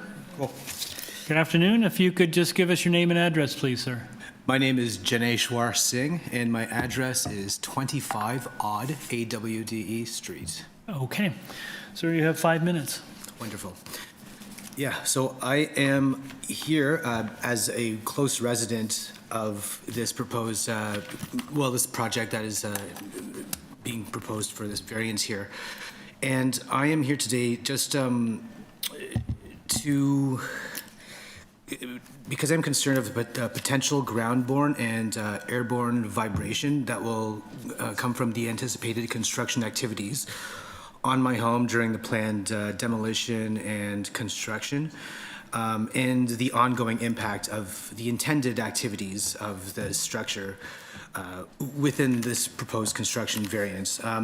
Now, my concern stems from my personal experience with the construction activities at 646 Dufferin Street, approximately equidistant from my house, around the same lot. It's still under excavation at the time. I'm referring to an approved planning and development application number 23113779 Sierra Tango Echo 09 Sierra Alpha, which was approved years ago, delayed. Now this is still an open hole, but it's planned for 135 residential units and 40 underground parking spaces. So percussive pile driving was used in the initial excavation of this project, which I experienced as a seismic event in my house. It was, my teeth were rattling in my jaw, stuff was falling off the shelves, and it's shaking dust from the ceilings, and creaking sounds were emanating from the walls. So as a resident, I'm kind of in the dark as to whether, any measurements, monitoring, and documentation was observed in due diligence during this process. So I can deal with noise, as a nuisance, as a longtime resident of downtown Toronto. However, I'm concerned as to the potential damaging effect these activities can have on the foundation and structure of my own home. And I'm seeking resources because I'm currently in the dark as to even the impact of the recent activities I previously stated. So in general, when acoustic monitoring is done for these kinds of airborne or ground-borne vibrations, it's usually broken down to 3 broad categories. which can be the nature of the planned construction activities, the proximity to the nearby buildings, and the nature of those nearby buildings. So when I'm talking about ground-borne vibration, that's haptic vibration felt by touch, whereas sound is more like the shaking of a drill when it's shaking the dirt off when it's augering. Now, what happens is that my home is built on a concrete foundation with a retaining wall, and usually the nature of the soil below this area should be taken into consideration, because at greater distances where the presence of a shelving rock layer or a hard ground layer, which rises closer to the surface with the greater distance to the site, can give rise to situations where higher than anticipated vibration levels occur, because the vibration in the soil is constrained within a narrow layer.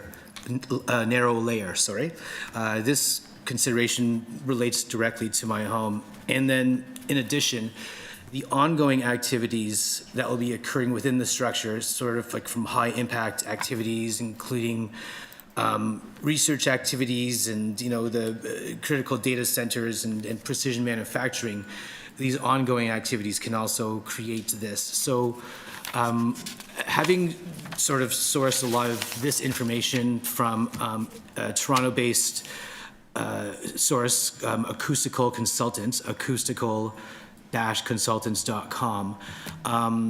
They sort of said that normally there are mitigation measures and also documentation of these measures that are able to measure the vibrations that are happening in the area, which includes a knowledge of the surrounding soils and materials that are used. Sir, I'm just going to draw to your attention, you have about half a minute left. Of course, yes. And in conclusion, I don't know if this information is public to me or publicly available, but I'm here to raise my concern of the potential impact on my home based on my personal experience with that. We will ask the agent to try to address some of the concerns you've raised, but wonderful. This particular committee, what you're talking about is beyond our jurisdiction. Those sorts of matters are dealt with through site plan control or through the building department. And going forward, if you find that some of these issues are affecting your property, you can call 311 and register a complaint, and someone will speak with you to try to address it. Okay? Thank you very much. Thank you very much, sir. Do we have any other speakers? All right, we can have you guys back.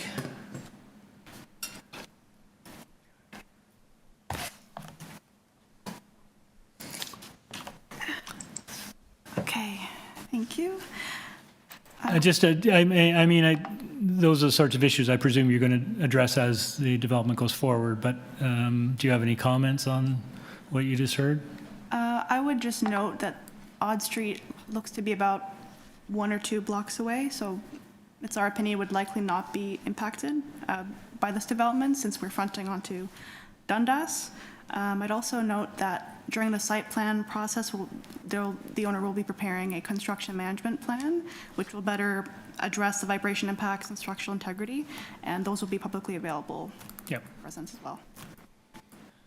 Okay, thank you. I'm just going to ask, so there was a couple of letters submitted on this file from Breck McFarlane. I don't know if you had a chance to read them. They were surprisingly precise and technical in terms of suggestions, and he isn't here today, but I wondered whether you read them and whether you had any thoughts on what he's proposing. I frankly didn't quite understand what he was proposing, but I'm sure you guys do. Yes, so there were a couple different items. One of them was with regards to, I believe it was the first floor height. He recommended the increase to 4.5 and also to increase the building southward 0.6 meters. But in response to that, I would say that the initial application, including the front wall height and the first floor height, all of that was established in consultation with urban urban design and planning staff, and over the course of the application, they had no objections. They continue to have no objections. They also acknowledged that the approved first floor height and building setback would align with existing context on Dundas Street West, which is predominantly retail. And then there was also a comment regarding the unit sizes. I think they were mentioning that they were too narrow, and I would just say that the unit size is not the subject of the application, and there are no minor variances required for unit size, but our site-specific bylaw does mention, it does regulate unit mix with respect to 2-bedroom and 3-bedroom units, and I would note that we are exceeding the requirements in the bylaw. And I was going to ask about the 14 additional units, whether it's consistent with the mix that you've already established. yes. Okay. And then, again, sort of as I mentioned earlier, this development is going to be subject to site plan approval, and planning staff will review the unit sizes to make sure that those are appropriate for the area. Okay. All right, panel, any questions of the agent? Zahir? Zahir, are you there? Yep, Okay. I am. Can you hear me? I can hear you, but your camera not on? No, it is on, but for some reason I got a message on the screen to say camera wasn't connecting. I'm not sure it'll come back on. All right, so, but you're there. So when you put your hand up, I won't be able to see you. I'll have to scream. All right. Any Thank you. questions of the agent? None from me. Okay. All right. We have no further questions. Thank you. We'll take this into committee. This appears to be fairly straightforward. Anyone want to move a motion? Nazila? Yes. Through you, Mr. Chair, as you mentioned, it's very straightforward. Therefore, I would like to put forward a motion to approve this application with no condition.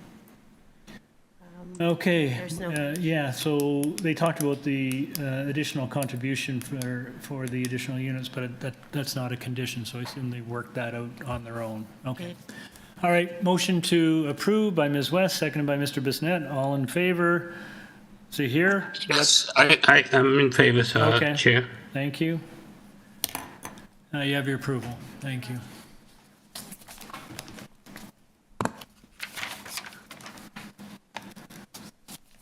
Okay, item number 25 is,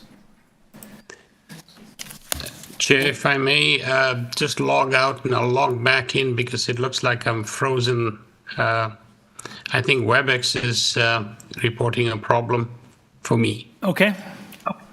Thank you. So, Zahir, we may just proceed without you. We have quorum without you, so when you rejoin, you will have to wait till we hit number 26. Is that okay? I think he already logged off. I'm going to assume he nodded his head. Item number 25, 136 Strathern.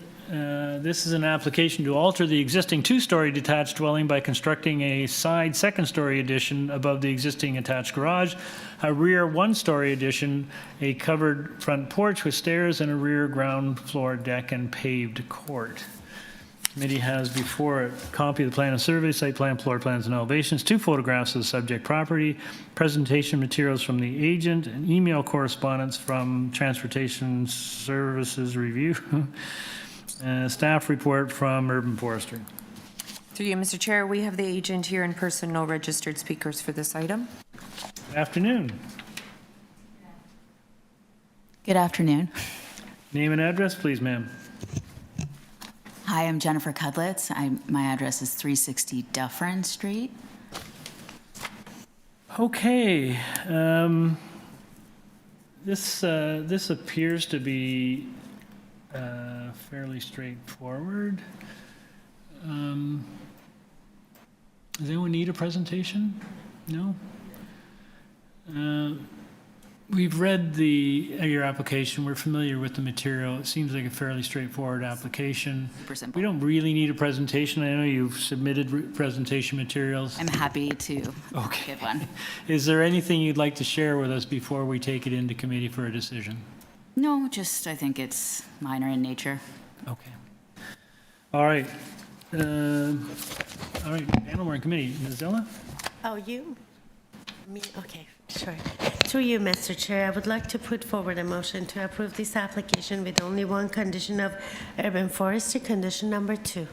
Okay, motion to approve by Ms. West, seconded by Mr. Bissonnette. All in favor? You have your approval. Thank you for coming down. Thank you. See you guys at 4:30. Oh, you're back. Well, all right. Item number 26. I see Zahir, you're back. Your microphone's not on. Zahir? I can hear you. Okay, that's fine. I can hear you now. Okay, great. Good. Thank you. Item number 26. Hang on a second. I've lost my cursor. I've lost my computer just died. Came back on again. Okay. Seems to be some gremlins in the system here. Number 26, 8 to 18 Brownlow Avenue. This is an application to alter the development standards for the 21-story residential building approved under site-specific zoning bylaw 382-2023 OLT by increasing the height and number of stories from 21 to 26, increasing the permitted GFA and permitted projections, revising minimum setbacks and main wall separation distances, and reducing required indoor amenity space and required parking spaces.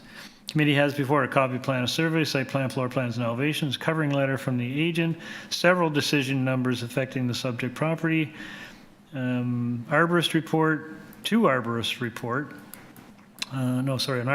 and an arborist plan, presentation materials from the agent, stormwater management report, transportation impact study, email correspondence from transportation engineering development review, staff report from community planning, advisory report from Metrolinx, and an advisory report from engineering.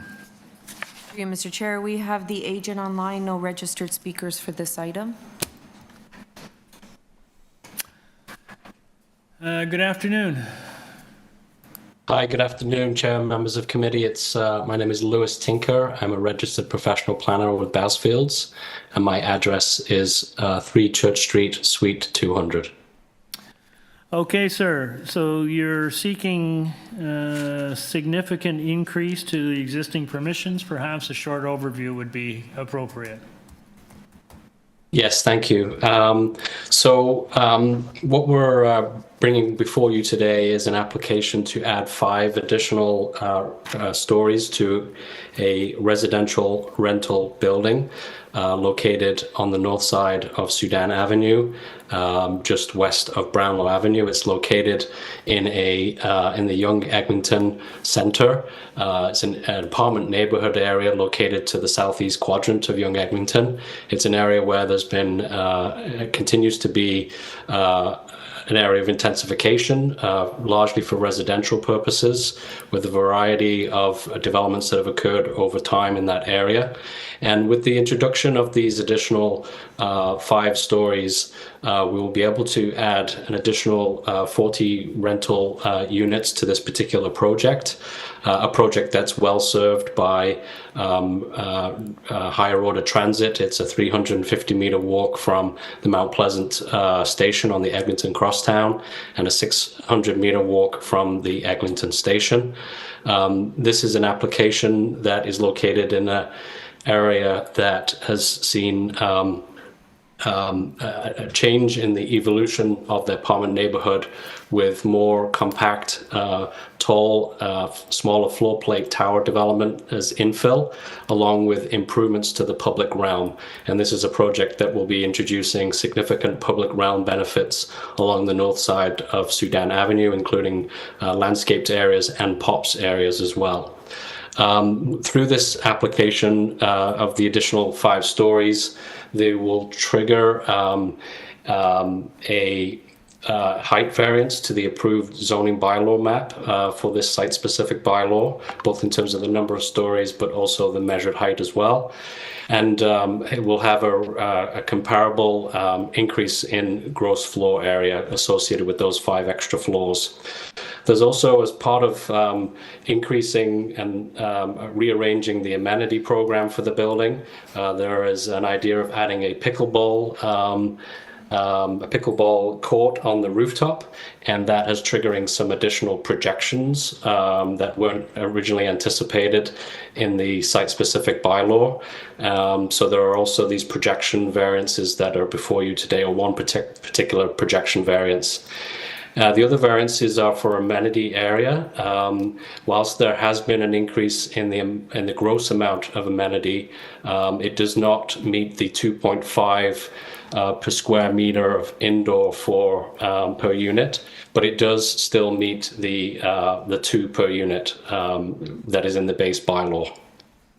And in terms of parking, we are increasing the number of parking spaces by an extra 4, but it still would not meet the site-specific bylaw parking breakdown, and we're looking for a minor variance to those parking standards as well. There's been outreach to both the local ratepayers association, CEDRA. There's been outreach to the local ward councillor, and there's also been considerable dialogue and discussion with the planning department.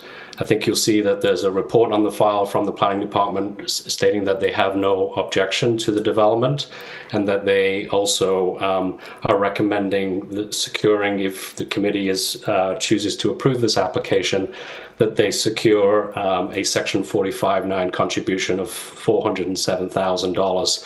This would go towards the cost of acquiring property in further north on Brownlow Avenue that's been identified for future parkland purposes. So with the sort of increase, I guess, in residential units that are being added or would propose to be added by this minor variance application, there would be reciprocal infrastructure or community service and facilities benefits generated from this as well, with those monies being directed to additional parkland in the area. I understand that the local ward councillor has also said that we could indicate that he has no objection to this application. And I'm happy, I noticed that the clock didn't start ticking earlier, so maybe I'll stop and just make myself available for any questions that you might have. Great. We're having some WebEx challenges here. Thank you very much. A couple of questions. So you've seen Metrolinx. I assume you guys are in touch with Metrolinx to deal with their MCR process? Yes, and we also, have a site plan application process that we would need to go through as well to recognize these changes. So, we're aware of those comments, and we'll be happy to address those. And the entire building, so it's entirely purpose-built rental? Yes, it is. Yeah, in fact, it's a sister building, if you will, to the project that's been completed to the immediate west of it, which is also a purpose-built rental. Great. And the additional 40 units, are they consistent with the mix that you've already established? Yes, they are, sir. Okay. All right. Any other questions, panel? The cameras, we're having trouble with some of our cameras here, so... Zahir, are you there? We lost Zahir? Yes, I hear you. Oh, you are there. Oh, no, I am here. Okay. It's just that the cameras are not working, as you said, so I have heard everything. All right, that's fine. Just wanted to make sure you didn't get shut out. Looks like my image is my camera's frozen, so we'll just continue on. Any other questions of the agent? No, if I may just, no, I'll wait till we're in committee, Chair. Okay. All right, let's go into committee then. Go ahead, Zahir. I as usual, when I see applications with a fairly substantial increase in height, it is quite concerning.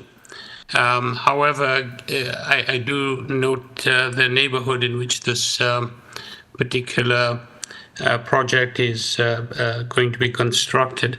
The other thing that I am pleased to hear is that these are purpose-built rental units, and I think that's always a positive sign.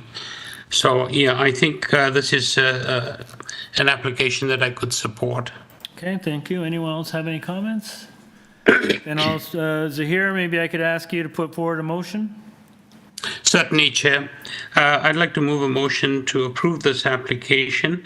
There are no conditions. There is a Metrolinx advisory note, but not any conditions. Do we need to put the Metrolinx in? Just because it... Through you, Mr. Chair, first, Community Planning has submitted comments dated April 16th with 2 conditions. Right. This is the contribution? The Metrolinx is advisory. Okay. Yeah, that's correct. There is a planning condition which I missed. Thank you. Okay, so motion by Mr. Byatt to approve, subject to planning conditions, seconded by Mr. Bissonnette. All in favor? Okay, you have your approval. Thank you. Thank you, everybody. We move on to item number 27, 187 Craraven Road. This is an application to alter the existing 2-story detached dwelling by constructing a rear 2nd-story addition and a rear 2-story addition, including a basement, and also to reconstruct the rear ground floor deck. Committee has before it a copy of plan of survey, site plan, floor plans, and elevations, 4 photographs of trees on the subject property, a covering letter from the agent, supporting materials from the agent. We have a staff report from Community Planning and correspondence and support from 185 Craven. Oh. Through you, Mr. Chair, Hello. we do have the agent here in person, no registered speakers for this item. Good afternoon. Good afternoon. My name is Lise Roy from Lise Roy Design, located at 126 Bridge Street East in Belleville. Great. We always enjoy getting applications from Craraven Road because it's a bit of a unique It is indeed. street in the city. So, but you're only seeking setbacks today. So, yeah. And you don't have any opposition. Panel, does anyone need a presentation on this one? Zahir, I can't see your hand. No. Okay. No. It's a fairly straightforward application, and on this street, I know from past experience, when neighbors don't like something, they come out in force, and in this case, there is no opposition, so you've clearly done your job. We don't need a presentation from you today. Is there anything you'd like to share with us before we take it into committee? Yes, I will take the opportunity. Is your microphone on? It's because I'm too far, okay. right? I will take that opportunity to thank Golsa for all her amazing work. She's efficient. She replied to the emails very fast, and I have the opportunity to say it. Thank you again. Okay, we always accept compliments of staff here. That's great. Good for you. Congratulations. We will move into committee. Anyone? Yeah, I'll Ryan? Yeah, I'll put forward a motion to approve the application for variances. There's a planning condition. I think we're tying it to plans. Tied it to site plans, yes, please. Okay. Motion by Mr. Bissonnette to approve, subject to planning conditions. And a seconder. I'll second that, Chair. There you go. Mr. Byatt seconds. All in favor? I'm in favor. Okay. You've got your approval. Thank you for coming down. Zahir, my camera's frozen a couple times. I've just stopped and then restarted my video. Could you try that?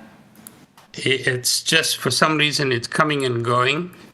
And I think it's WebEx related because the sound's okay. Okay. It's just the video that seems to be, yep. Okay. Item number 28 is 146 Eastborne Avenue. This is an application to alter the existing 2-story detached dwelling by constructing a new canopy on the front porch, a rear 2nd-story addition above the existing rear 1-story addition, which will be cantilevered, and a rear covered ground floor deck. Committee has before it a copy plan of survey, site plan, floor plans, and elevations, an arborist report, and a tree inventory plan. There is staff reports from Urban Forestry and Metrolinx. My computer's flashing like crazy here. And we have correspondence and concern from 144 Eastborne. Through you, Mr. Chair, we do have the agent online. We also have one person here to speak in concern on the application. Thank you. If we could have the agent, please. I'm the architect and agent for 146 Eastborne. And your name and address, please, ma'am? Gloria Apostolou, 6 Strathn Avenue. Great, thank you. We have someone who wants to speak to this item, so we'll need a presentation. Of course. As you described, we are proposing to do a rear addition, and the variances are relating mostly to the rear addition. We have 4 variances in this application. The first one is associated with the side yard setback of the rear deck and the canopy. We're incurring this setback because we would like to align the deck with the existing house, which is non-conforming also. The second variance is for building length of 17.84 meters. This variance applies to the second floor only, not the main floor. The addition on the second floor is incurring the variance, but it serves as a canopy over the rear deck. The length of the deck that we are proposing is 10 feet, and it's the average of the 2 adjacent decks to us, which you could see that relationship on the site plan, so we did not feel we were being overly aggressive. Another reason we would really like this variance to be approved is because structurally the posts that support the second floor addition, if the addition were brought in 3 feet, the posts would land right in the middle of the deck below it.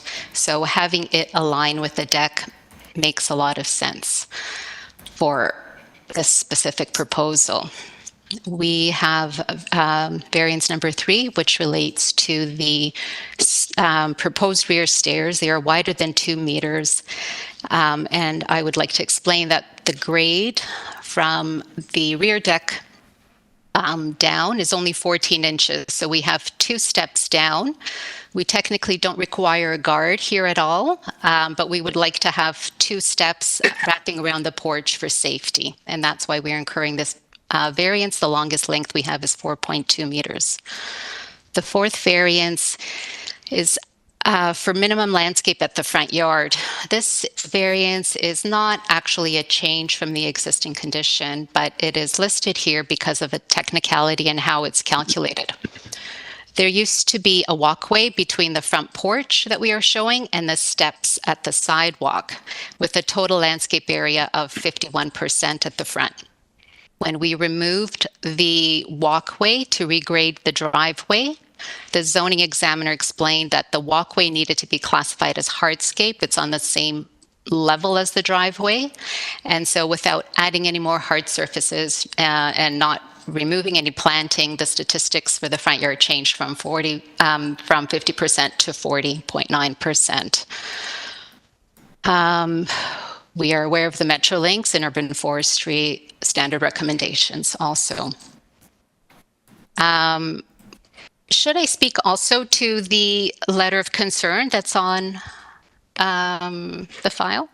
Is that from you? Okay, I think the person who wrote that letter is here today, so we'll hear from her directly. So you can respond to her after she speaks? Thank you. Okay. All right.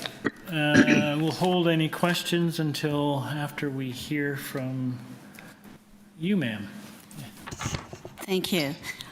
This is all new to me, so... I'm going to start you off by asking you for your name and address, please. Okay, my name is Jeanette McDonald. I live at 144 Eastbourne. It's the house to the south of 146. Okay. You have 5 minutes to share your concerns with us. Okay. I have a small, compared to what she's talking about, I have small concerns. There's a a stone retaining wall that has been in existence. I just want reassurance that it will be stabilized. Whatever they put up is stabilized, because currently it is impinging on the driveway and is not firm. And I hope and I believe that that will be the case. My major concern is the new egress window. And the window is quite large. It is on my driveway side, and it appears to be below grade. It appears to be slightly above grade. I don't know that. It's not there yet. And there's a deep window well that is planned. I'm concerned about having that as a possible obstruction to moving large materials into the backyard, my backyard, and that it may, in fact, present a trip and fall hazard. I also am unhappy about the aesthetics, because there's going to be a removal of interlocking brick. I propose that it be on the other side. I understand the need for an egress window, but I propose that it be on the other side of the house, on the north side of the house, or alternatively, I was able to see when they were taking bricks out of the south side that the floor level of the first floor is significantly higher than what it is at the back. And so a large window, an egress window could be potentially placed there at grade level and just extend up. I have no objection to the window.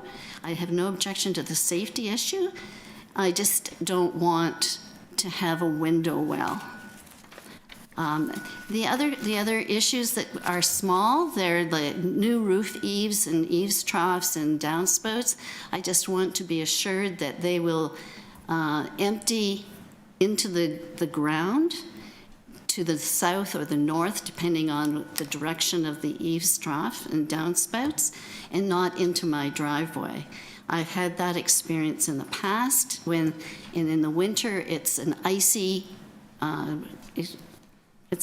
surface that forms, and I've actually had a fall, not recently, and I was not hurt seriously, but it was concerning.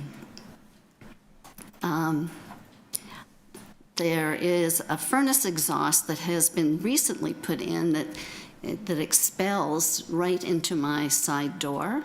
I understand that that's not going to remain there, and I've put it down as a concern that I don't want it to be exiting at my door.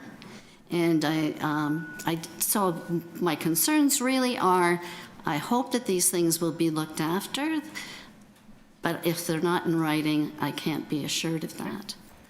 Thank you, ma'am. So have you had conversations with the neighbor next door? Sounds like these are the kinds of things that you would normally have. I have had conversations with the neighbor, and I have, in fact, sent them a copy of what I sent to this. So they'll respond to that. The only other question I had is the driveway a right-of-way, or is it entirely your driveway? It's both. It's my driveway, but there's 2 feet of right-of-way that they belong, it's my right-of-way, but their property. Right, so it's a private driveway, but the property line is 2 feet out from their proposal. That's correct. Okay. All right, thank you. Any questions, panel members of the speaker? No? If we can get the agent back. Hi. Hi. Hi. Yes, I am aware of her concerns. I understand the client has spoken with her with a response to all of these, but I'm happy to go through her 5 points and basically reassure her of our intention. So the first one is the retaining wall, and she would like to have it reinforced, of course, that while anything that needs to be reinforced as a result of resurfacing the driveway is our responsibility. The comments about the egress window well, maybe the part that's not visible in the drawings is that it will be the window well below grade will be flush with grade. There will be a grate to not fall into it, or people could walk over it, etc. It's a lift-up type hinging grate at the top, which is standard in these situations. We can't have it above the driveway surface. There's also a requirement for an egress window to be 1 meter, no more than 1 meter above the floor area of the basement. So the floor area is much lower than what is above the driveway. So it needs to be where we've shown it. It can't be located to the other side of the house.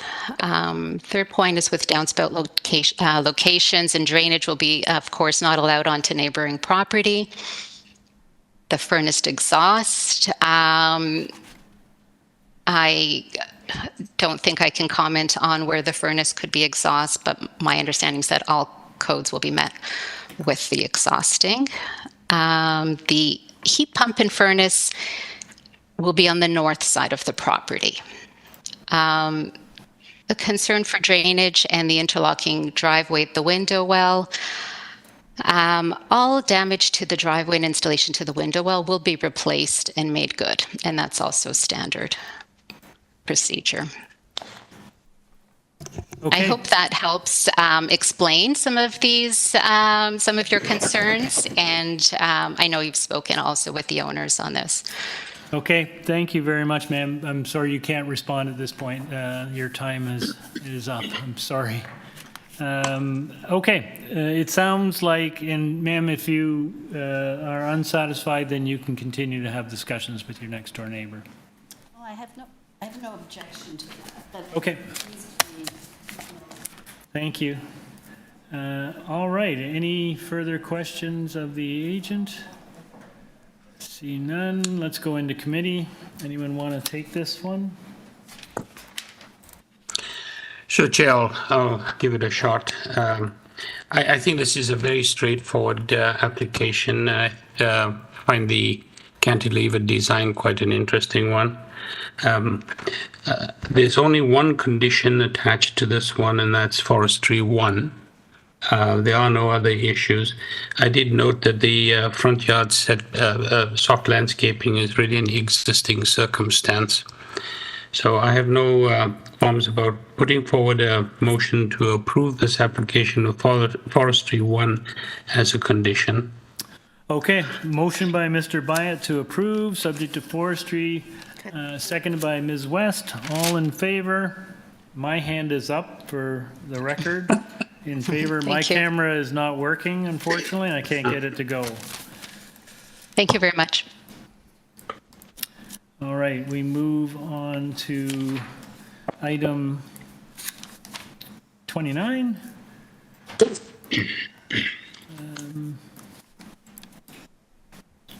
51 Hillsview Avenue. This is an application to alter the existing 2.5-story detached dwelling by constructing a complete 3rd-story addition. The existing ancillary building and structure on the east side, carport and 2nd-story deck with staircase, as well as the rear ground floor decks and sheds, will be maintained and unaltered. There will be a total of 2 residential dwelling units on this lot. Committee has before it a copy of the plan of survey, site plan, floor plans, and elevations, 2 photographs of trees on the subject property, and a cover letter from the agent. We have staff report from Ravine and Natural Feature Protection.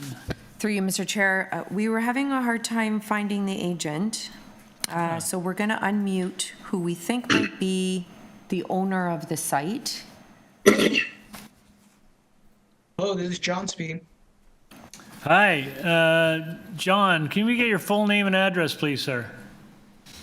My full name is John Ramirez, address 371 Strawberry Crescent, Waterloo, Ontario. I'm not sure if this is my application. No, this is not your application. Oh, okay, we got the wrong one. Your application is item 38. So then we don't have the owner or the agent online for this one. Okay, so we'll stand it down. Let's stand it down and proceed with item number 30. Okay.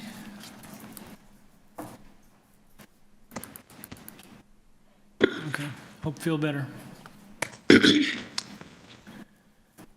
Sabrina, is it okay with my camera not working? We can continue?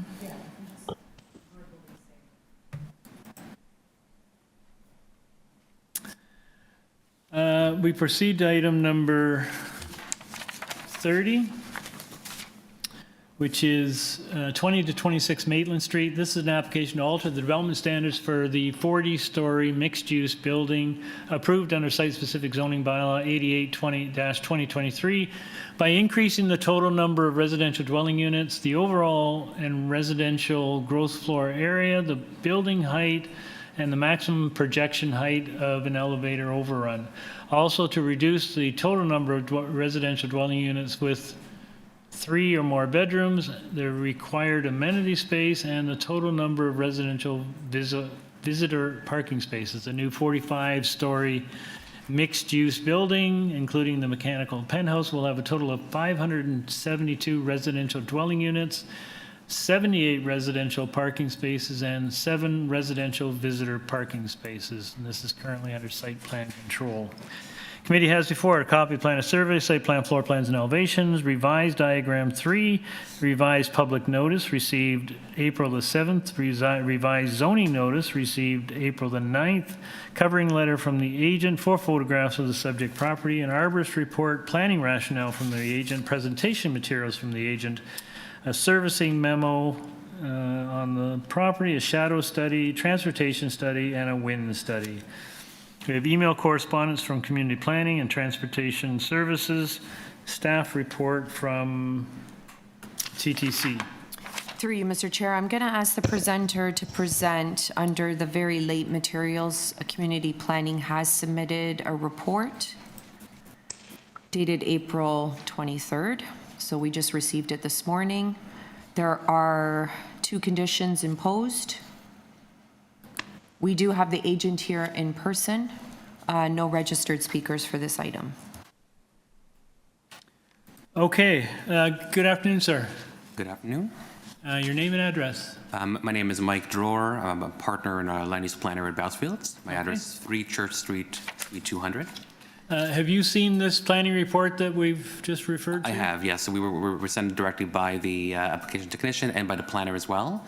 We were actually expecting it late last week, but I think because of the Easter holiday, it just probably took a little longer. So we are fully aware of the conditions, and I can speak to them in more detail, but we are fully supportive of the conditions recommended by planning. Yeah, I think you're asking for an awful lot here, so perhaps you could take us through your application, please. And are you changing the variances from the public notice? No changes proposed. Okay. All right, go ahead. Sure, and maybe if you're able to pull up the presentation package that was sent by our office.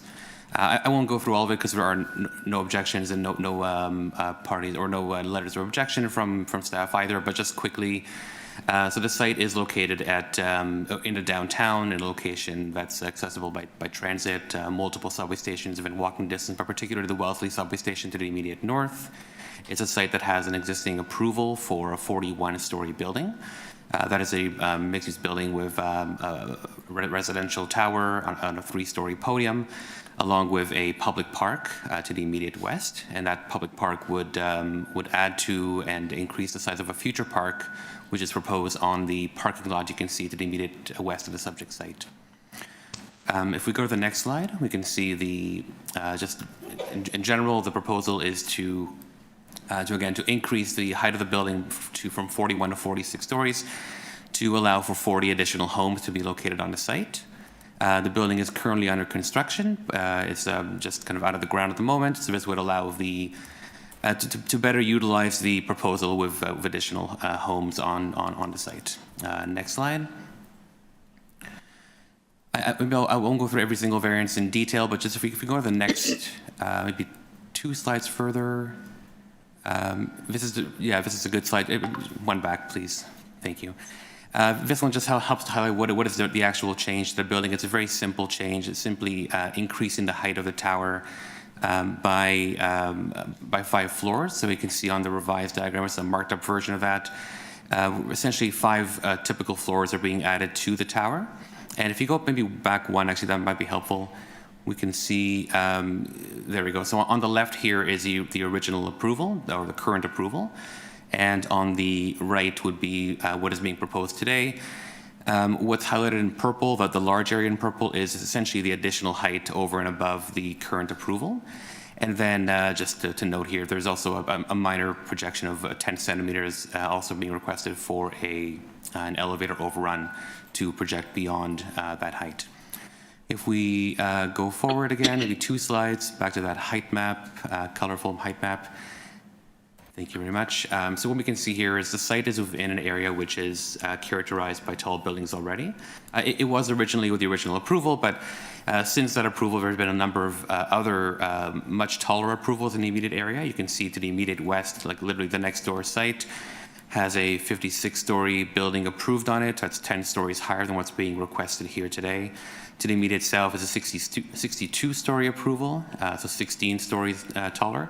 And then closer to Yonge Street, there are buildings that are existing in the 60-story range and proposals up to 68 stories. So this would really fit into that context and actually be quite a modest height in comparison to some of the taller buildings in the area.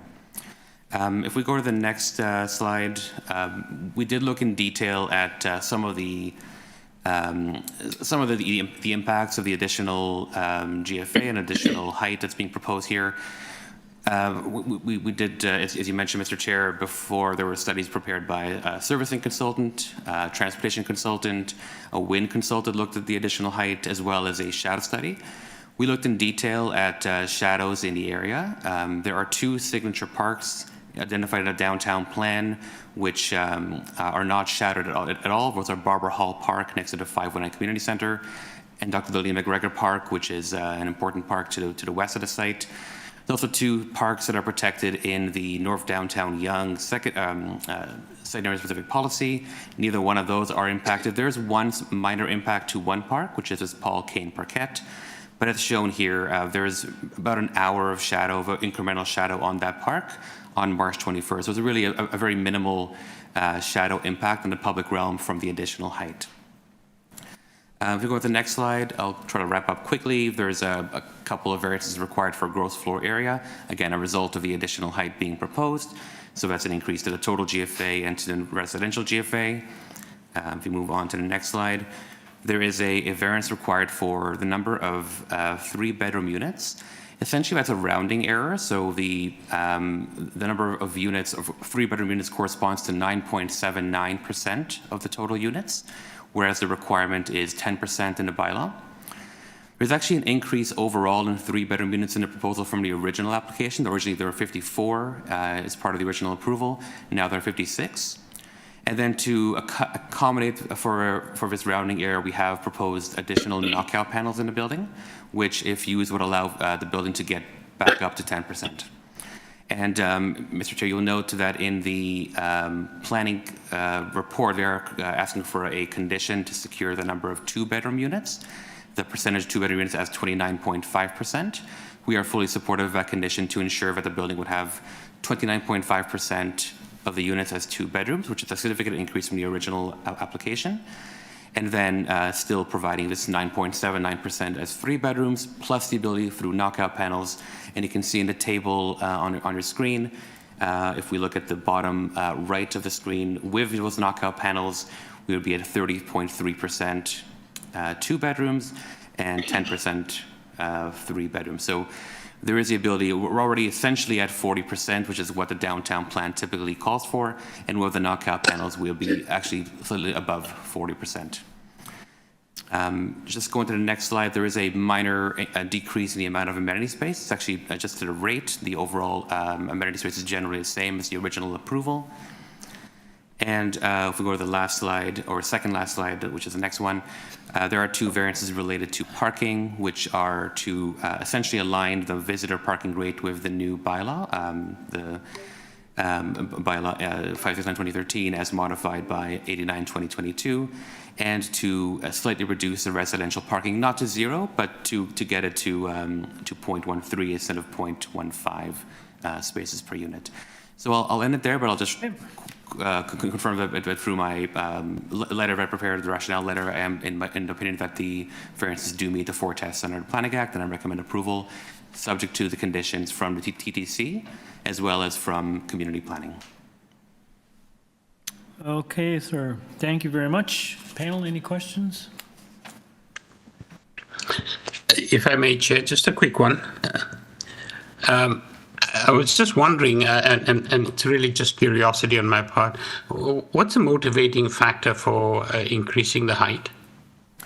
Through the chair, it is the ability to provide more housing in a location that merits it. This is again kind of a downtown site in proximity to multiple subway stations in an area that has significant height. And given the fact that since the original approval, the height context really has changed dramatically in the area, particularly with the approvals to the immediate east and to the south, there's an opportunity to provide for 5 additional floors, get more housing onto the site, 40 additional homes, and do so in a way that doesn't really have any unacceptable impacts with respect to built form, servicing, or transportation or anything like that. Thank you. Okay. All right. Then we'll take this into committee. I think everyone knows this neighborhood. It is in quite a bit of transition. It is seeing a great deal of development. Doesn't seem to be an unreasonable request. I've lost everybody. I'm here. We hear you. No, I have, computer just went blank. So anyways, well, let us continue on. Can I make a motion? Yes, you certainly can. So I'll make the motion to approve the variances as requested. And that's with conditions from TTC and community planning? Sorry, I didn't see the TTC conditions. Yes, there are TTC conditions. Okay, sorry. So there are 1, 2, 3, 4, 5 conditions. Technical review, construction agreement. Okay, with the planning and TTC conditions, please. Okay, motion by Mr. Bissonnette to approve, subject to planning and TTC conditions. Seconded by Mr. Byatt. Are you seconding this? Oh, I thought Ms. West, I was going to give her a break. Nazilla, unfortunately, is feeling ill, and she has left. Oh, goodness, I'm sorry. So we are down to 3 today. No problem. In that case, I'll second that. Thank you. All right, all in favor? My hand is up. That is approved. You have your approval, sir. Thank you. Thank you very much. Through you, Mr. Chair. We have one more item for this time slot, and that's item number 29. And then perhaps we'll take a break and get WebEx working again for you. Yes, we do have Bruno Lopez on the line to speak on behalf of this application, and you've already read this one into the record. And there's no registered speakers. Great. Good afternoon, Mr. Lopez. Good afternoon, Mr. Chair. I think I was another victim of WebEx. I got ghosted for a little while. Yeah, it seems to be acting up today. Full name and address, please, just for the record, please. Yes, my name is Bruno Lopez. I'm Excel Engineering Associates, located at 1649 St. Clair Avenue West, representing the owner. Okay, sir. You're only seeking a modest increase in sidewall height. I don't think we're going to need, after all that, I don't think we're going to need a presentation today. Is there anything you'd like to share with us before we take it into committee for a decision? No, just it's a very straightforward application as well. We always try not to be here, but there are certain items that we can just not avoid. All right. Panel, any questions? No? Okay, let's go into committee. Okay, I'll so take here. this, Chair. Yeah, it's a very straightforward one with single variance. I don't add these. The only condition that I can see, bear with me, or are there any conditions? Bear with me. No, there aren't any conditions at Hill's. I'd move to approve with no conditions. Okay, motion to approve by Mr. Byatt, seconded by Mr. Bissonnette. All in favor? My hand is up. That is approved. You have your approval, sir. Thank you. Thank you. Can we take a little, do you say 5-minute break, Sabrina? Sure, through you, Mr. Chair, 5 or 10 minutes? 10 minutes probably, I think I'm going to need it. Okay, we'll resume at 4:50. Okay. Thank you. Should I just shut down everything and start over? My screen, look at my screen, it's all gone multicolor. And this has gone dark.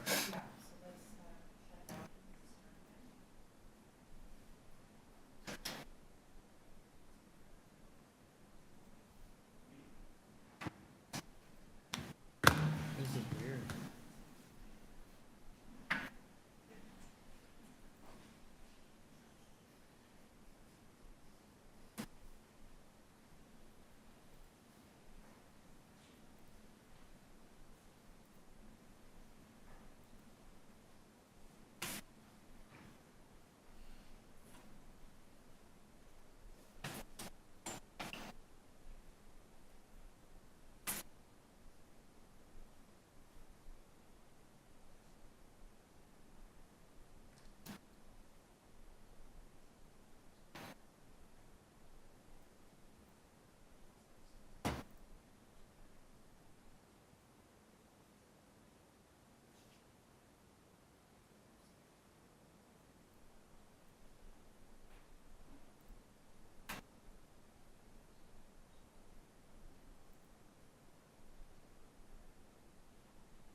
Zahir, are you there?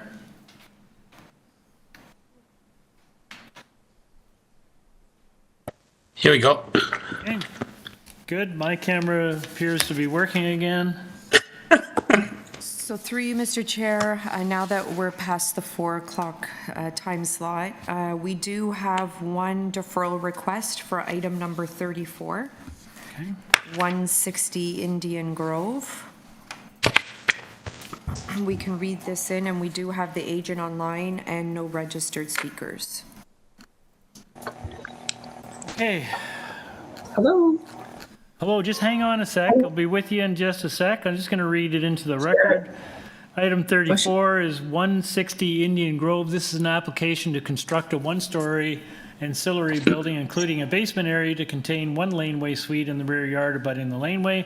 There will be an exterior staircase along a portion of the north side of the lot line and 2 bicycle parking spaces at the south limits of the site. Committee has before it a copy of the plan, a survey, site plan, floor plans, and elevations, 5 photographs of the subject property, staff report from TTC, and 4 form letters in support from owners occupants of Indian Grove. Now, good afternoon.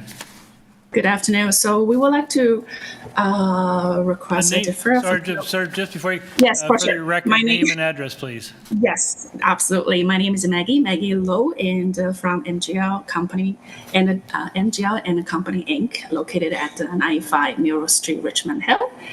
We would like to request for defer for 2 reasons. This project is unique because we are proposing 2 semi-detached laneway house. This 160 Indian Grove is one of the 2 semi-detached laneway house. We do got some comments from the staff and also the comments from the staff for the adjacent 158 Indian Grove laneway house. By considering the staff comments, we would like to make some adjustment to the application. That's why we would like to request the defer to both application. So I've talked to the technician already. The new dates has been set to June. Okay, thank you. So just for the record, we don't have an application before us for 158. We only have 160, right? Yes, you're correct. That was scheduled in May, but we rescheduled both files together all the way to June.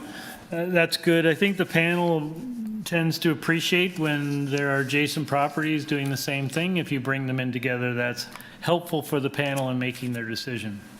Absolutely, that's what we think. It makes more sense to present the both property at the same time. Okay, thank you very much. All right, thank you very much. Can I get a motion for deferral? Yes, Chair. I'll move a motion to defer, Chair. I think Ryan had his hand up first there. Is he here? Oh, no. Yeah, he did. He beat you to it. So I'm going to ask him to make the motion. Yes, Chair. Motion to defer this case, please. Okay, motion by Mr. Bissonnette to defer, seconded by Mr. Byett. All in favor? You have your deferral, sir. Yeah. Okay, can we, Sabrina, go back to number 32? Okay.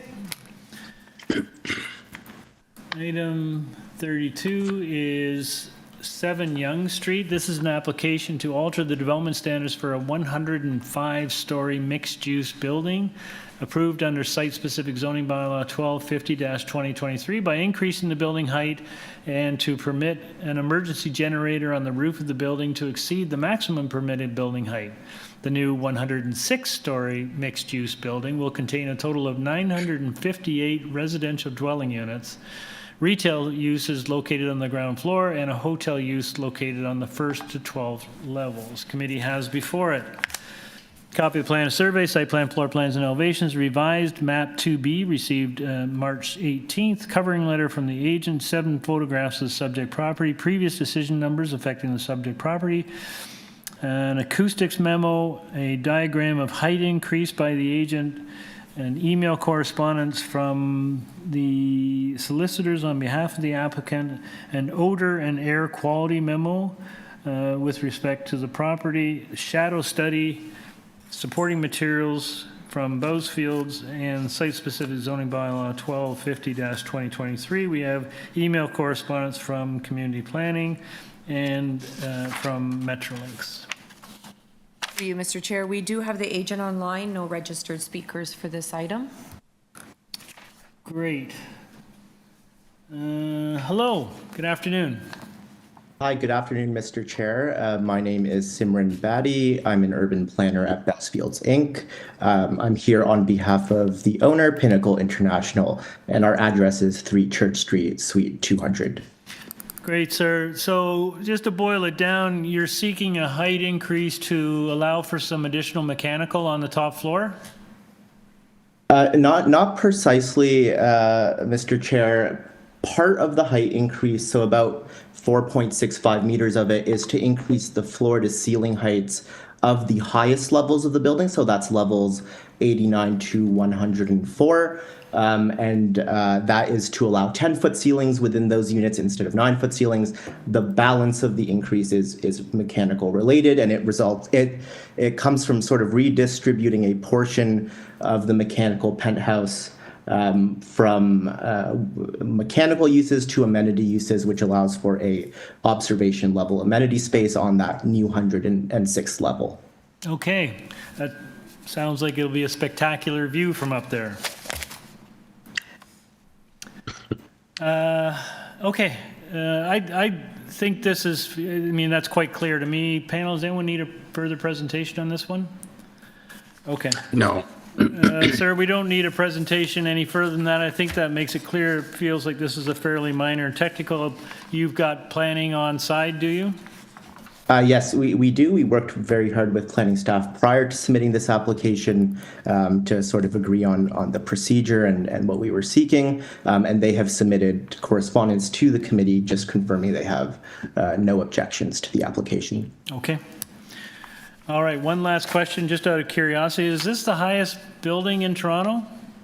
It is the tallest building in Toronto and Canada as well. Wow, okay.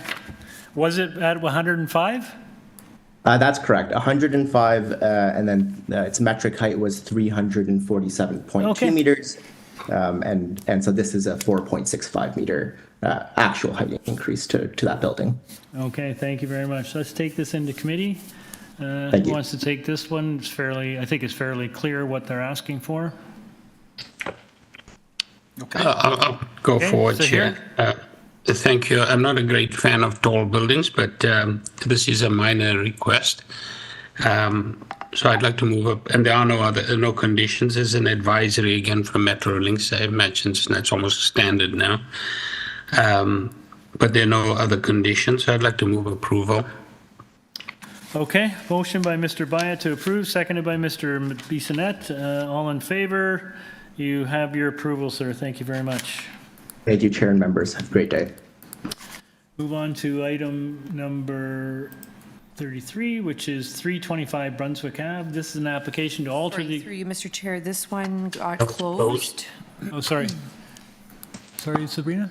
This item was closed, item 33. Oh, I beg your pardon. You're So right. we're on to item number 35. Okay.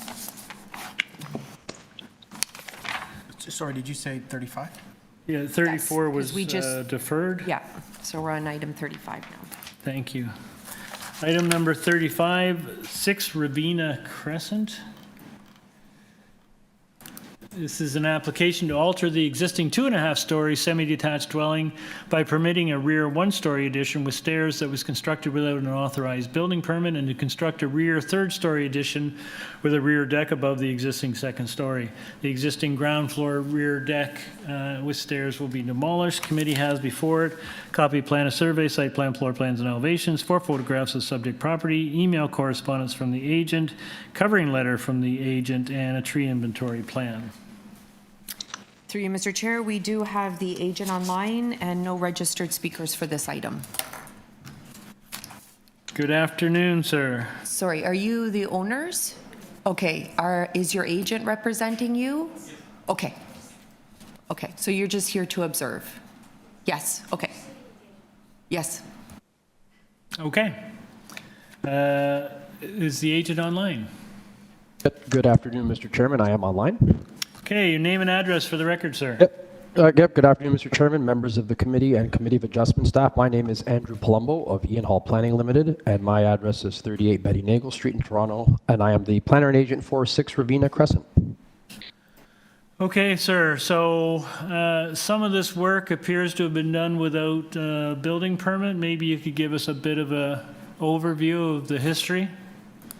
Oh, yeah, per the correspondence that was already provided to the committee, if you look at the survey for the site and the existing conditions, there's an existing rear frame veranda that's part of the existing dwelling.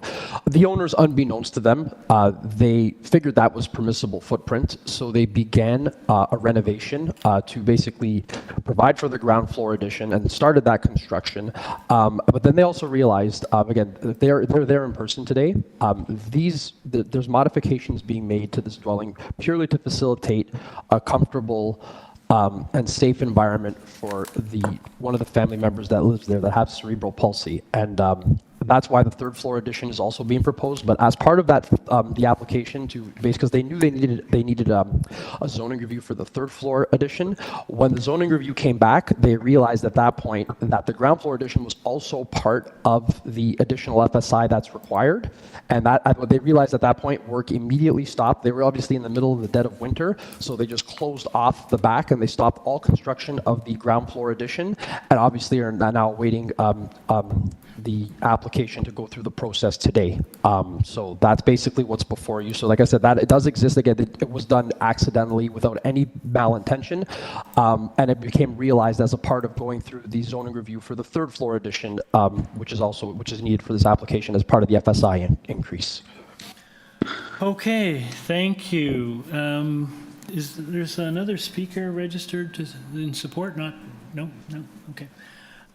Great, thank you very much. Panel, do you have any questions of the speaker? No. I do have a question for Sabrina, if I may. Go ahead. Is this particular application, is this one where we could add for the record or not? It's not to legalize, it's permitting. Through you, Mr. Chair, I don't believe that there's an order to comply on this. Okay. Or I don't see an order to comply. No, there isn't one. And they are making further alterations. So really it was just a portion that was done without authorization. I think they voluntarily stopped construction. Yeah. Well, right? So, That's correct. Yeah. Okay. Thank you. Anything else? Seems, we'll go into committee. It seems fairly straightforward. Looks like an honest oversight, and looks like the applicant has done what they needed to do to rectify it, so seems like a reasonable application. Anyone want to take this? Is it here? Sure. Thank you, Chair. Yes, this is very straightforward and an honest mistake. Single variance. So I'd like to move approval of this application, no conditions attached. Okay, motion by Mr. Byatt to approve, seconded by Mr. Bissonnette. All in favor? You have your approval. Thank you for coming down. You're welcome. Thank you. Thank you. Oh, Mr. Chairman, I would like to acknowledge that I want to echo the comments of one of the earlier presenters. It's been a pleasure working with Kirk Lepler of your Committee of Adjustment staff. Incredibly responsive, great attention to detail. Thank you very much. Okay, well, we're just loving the compliments coming in today. That's great. Thank you very much. We also appreciate the efforts of our staff. Yep. Have a great day, everyone. Thank you. So item number 36, thanks for coming down. Item number 36 is 155 Dovercourt Road. This is an application to alter the existing two-story mixed-use detached building by constructing a complete third-story addition, a rear three-story addition, a green roof on the south portion of the building, front and rear rooftop patios with a pair of staircase enclosures, also to replace the existing detached garage with a one-story carport with a green roof. There'll be a total of 1 retail unit and 4 residential dwelling units within this building. Committee has before it a copy plan of survey, site plan, floor plans, and elevations. Revised site plans received April the 8th. 3 photographs of the subject property, a covering letter from the agent, a revised covering letter from the agent, previous decision number affecting the subject property, a rental housing demolition conversion declaration of use and screening form, red line public notice, the revised site plan, floor plans received April 22nd, covering letter from the agent received April 27th. We have correspondence and opposition from 157 and 164 Dovercourt. Through you, Mr. Chair, we do have the agent here in person, no registered speakers for this item. Okay, welcome back. Thank you so much. For the record, name and address. Jennifer Cudlitz, 360 Dufferin. And your colleague? This is Yu-Chu Su, also 360 Dufferin. Okay. All right. Do we have anyone speaking on this? For you, Mr. Chair, no, we don't. Okay. So you folks have been here before. You've gotten an approval. You're back for more. So maybe you could give us an overview of what you're proposing now and what's changed from previously. Okay, excellent. Thank you so much. Can you hear me? Is that okay? Yeah, if you just sneak a little closer, that would be great. I don't make these tables for short people. Okay. Okay, so we were here previously for 155 Dovercourt on September 6th, 2023. And at the time, our previously approved FSI was 2.56. Today, we are coming to revise that for 2.57. We also have a height variance. We did not have a height variance last time. So the update today is coming from the 2 variances relate to a stair overrun. That stair overrun is to give access to a rooftop terrace and mechanical units for maintenance. So in terms of the FSI, while it does look large here, we were previously approved for 2.56, so it's a very minor increase today just for the stair overrun. I just want to confirm that we had you mentioned the marked up red line, so I just want to make sure the ask for the FSI is 2.57 today, and that is equal to Okay, because the public notice has it at 2.61. Correct, yeah. Okay, so you're revising that to 2.57. Correct, and just to be thorough, that's 576.5 square meters. Okay. And then the public notice also has the altered building height at 12.22 meters. That remains. If you pull up the presentation, I can just show you visually what we're referring to in terms of the height variance. So yeah, next page. Okay, so this is pretty straightforward. The most of the building you can see is below that 11 meters. That's what was previously approved. And then that red highlighted area, that's the stair overrun. So that's triggering the 1.2 additional height variance. But as you can see, it's, for a pretty small portion, I think it's, 5% of the area of the wall there. Next page. It's set back. It's pretty minor in nature. Next page, just referring to the FSI. So the blue is covering the FSI variance, and because this has commercial on the ground floor, I guess planning staff had included the basement in the count of the FSI, which is what's driving it to be quite so high. So that's essentially the kind of the long and the short of it. Actually, continue, please. Next page. Next page again. Okay, this is a great diagram for me to explain to you. I know that we have 2 letters of opposition, and I just want to let everybody know that we've been in talks with the neighbors. So the neighbor at 157, Sam Rose. Initially, when we submitted this, we had 2 stair overruns on either side. We've actually reduced that, and that was what the update was. So now we just have the 1 stair overrun. Sam Rose did actually write to committee or to the intake today to say that there's been cooperative spirit of compromise and he'd like to withdraw his letter of objection. But sorry, which one is that? That's 157. Okay. And as you'll see, the one across the street, 164, refers to writing on behalf of 157 as well. So they were working together, and we worked with them to revise this proposal. The revised proposal that you see in front of you today has the 1 stair overrun. It has a setback, a privacy screen, and everything that we agreed on with the neighbors in order to make the stair overrun and the roof terrace palatable to the neighborhood. Okay. And time. Thank you. So the previous decision, interesting enough, tied the approval to the roof plan.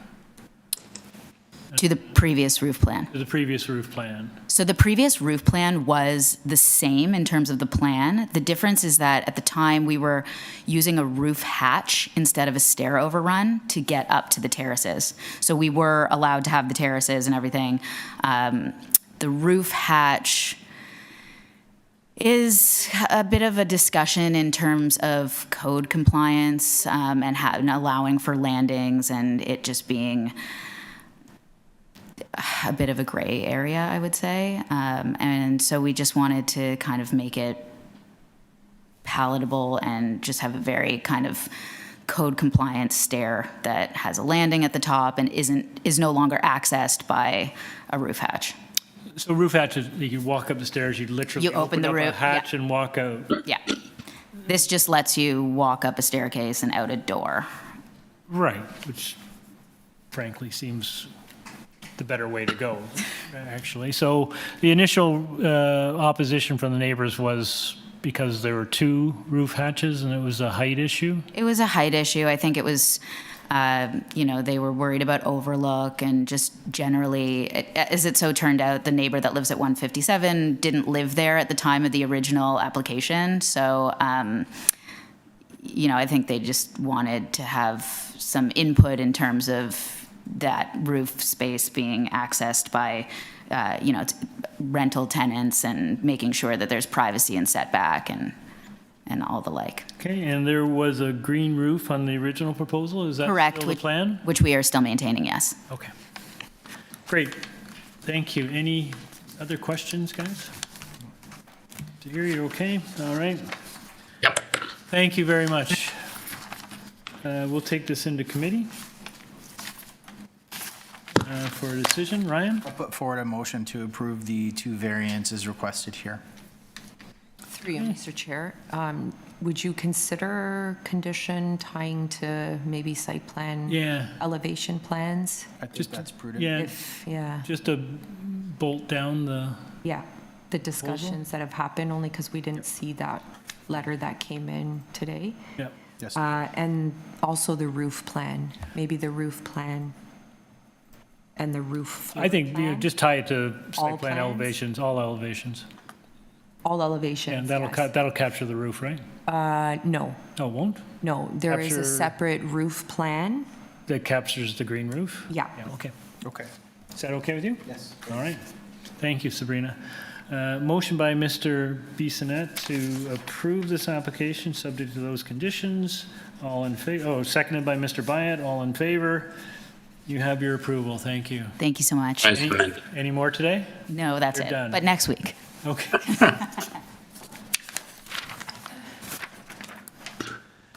All right, item number 37. 193 Mortimer Avenue. This is an application to alter the existing two-story semi-detached dwelling by enclosing the existing front porch into habitable space. Committee has before it a copy plan of survey, site plan, floor plans, and elevations, 5 photographs of the subject property, and an advisory report from Metrolinx. Through you, Mr. Chair, we do have the owner online, no registered speakers for this item. Okay. Good afternoon. Hi, yes, this is Grant Middleton from 193 Mortimer Avenue. Okay, sir. Hang on just a second. This is just simply enclosing the front porch for habitable space. I don't think we need a presentation today. Sir, we don't need a presentation. We've read your application. We're familiar with the material. Is there anything you'd like to share with the panel before we take it into committee for a decision? Not at the moment, thank you. Okay. All right, we're in committee. Anyone want to take this one? Sure. Ryan? Put forward a motion to approve the requested variance. Yep, no conditions. No conditions. Motion by Mr. Bissonnette to approve. Seconded by Zahir. Your camera's gone again.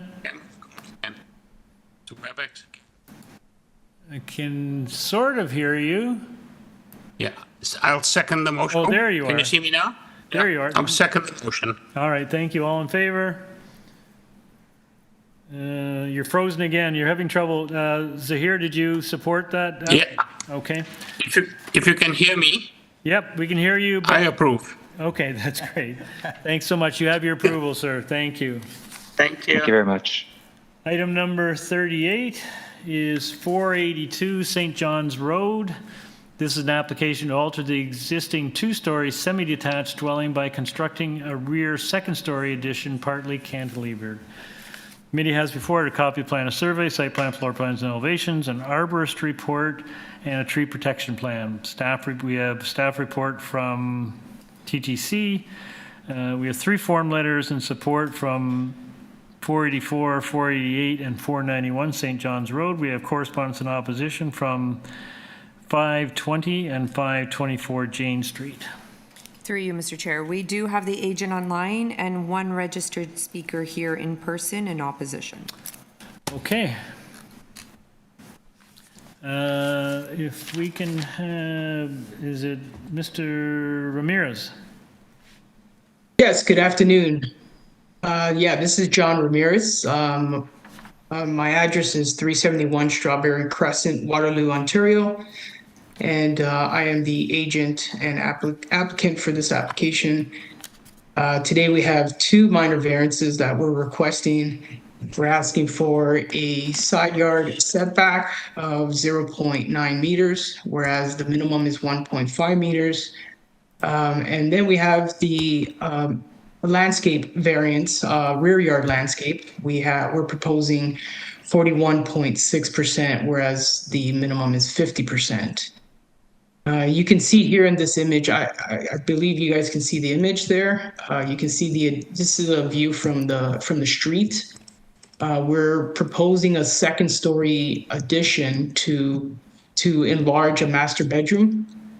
This house has never had any sort of additions, and they're over 60 years old, so the bedrooms are quite small, and it doesn't meet the standards for today's living requirements. So the homeowners, they have a growing family, they want to extend their master bedroom, so we propose a second-story addition. If you want, you can go to the next slide. So that's a view from the back. You'll see it's a full second story. But again, on the main floor, we are not touching the main floor. We're just putting supports on the main floor. You'll notice also that if you were to go to the next slide, you'll notice that so this is where the blue area there is 520 Jane Street. That is their backyard, and all the houses there it would be their backyard. So our addition is facing their rear yard property line. So the main effect is really not affecting the attached neighbor, which is attached as a semi, and really the main buildings are further away from the addition. So we felt this would be the most appropriate addition to propose. You'll also notice here that 520 Jane Street you'll see his right of way in blue, and you see his parking area is all in blue. We're not touching anything on that area at all. You'll notice that red circle there. There's the column that we're proposing is the new column that I believe the owner at 520 is going to talk about today. And we want to propose to relocate it because he said it's interfering with his turning radius. I'm not too sure why he would be turning on our property, but the homeowners felt if we can do that for him, we'll make that adjustment to help facilitate his going in and out when he's driving in and out of his property. Can we go to the next slide, please? In the landscape, you can see everything in green is pretty much soft landscaping. There's an existing deck that is about 2 feet off, less than 2 feet off the ground. And it was built prior to the homeowners purchasing this property in 2021. It's been there for some time. And again, we're just under by 8%. So we feel like it's minor in nature. Can we go to the next slide? So here's the addition. This is one of the pictures that the neighbors proposed or brought to our attention. I did not speak to the neighbors. The homeowners reached out to him and he expressed his concerns, and I didn't have a chance to speak to the neighbor. But I did speak to my structural engineer, and we talked about relocating that that column back to where the fence is today, because this is an existing picture. That fence there is existing, and they have been, driving in and out with this fence there, and it hasn't been an issue for some time. So we said, why don't we just relocate that column so that we're not adding any more footprint to this driving area. So again, this column is all on our area. It is 0.9 meters from the property line. There's plenty of space to walk around it and walk under it. And our clients park on the side there as well. So we feel it's minor in nature, and it does there's no negative impact to the neighborhood. From the street view, you won't see it as much because it's far back towards the back of the house. Can we move to the next slide? See if there's any other. So yeah, just in summary, we're proposing 0.9 meters setback. It's really only on the second floor, minimal impact at the ground level. It faces the rear yard of all the neighbors that this addition is facing. The soft landscaping we're only under by 8.4% to be exact. We've heard the neighbors, and we've been trying to facilitate or meet their concerns. And yeah, I believe the other neighbor had some issues or was concerned about working hours, and I just wanted to mention to them that we will be complying with whatever work hours were allowed under the Toronto building permit, hours of work. That's it for today. If you have any questions, I'll be happy to answer any questions you have. Thank you. Okay, thank you, sir. Panel, any questions? Did you hear you're still there? So here? Yes, I am. Okay. I've been going in and out. I'm very sorry, but the WebEx is playing a real number today. Yeah, it is. Your voice is very weak too, so. Okay, there you are. That's age. There you are. That's Okay. better. Much better. Thank you. All right. Thank you. And we'll move to our speaker. Before we start, can I just ask for a clarification? That document that he dropped was dropped yesterday. Is that allowed? Like, I thought April 14th was the deadline for all the submissions. Well, why don't we start with your name and address, sir? Oh, sorry. It's Jason Wong, 520 Jane Street. And we'll get to that in a moment, but maybe you could tell us what your concerns are. Okay, so am I allowed to have slides up? Not unless you submitted them previously. Which I did. If you've got slides, yes, we can call them up. Okay, could I get pages 4, 10, 12, and 13? Sure.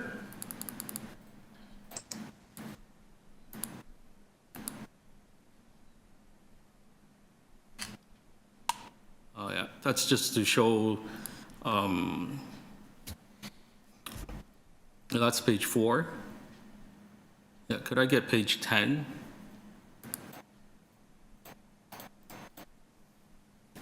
Yeah, if you can bring that up. That's the entranceway into the back. Page 12. That's our rear area. Page 13. That's from a different angle from the floor.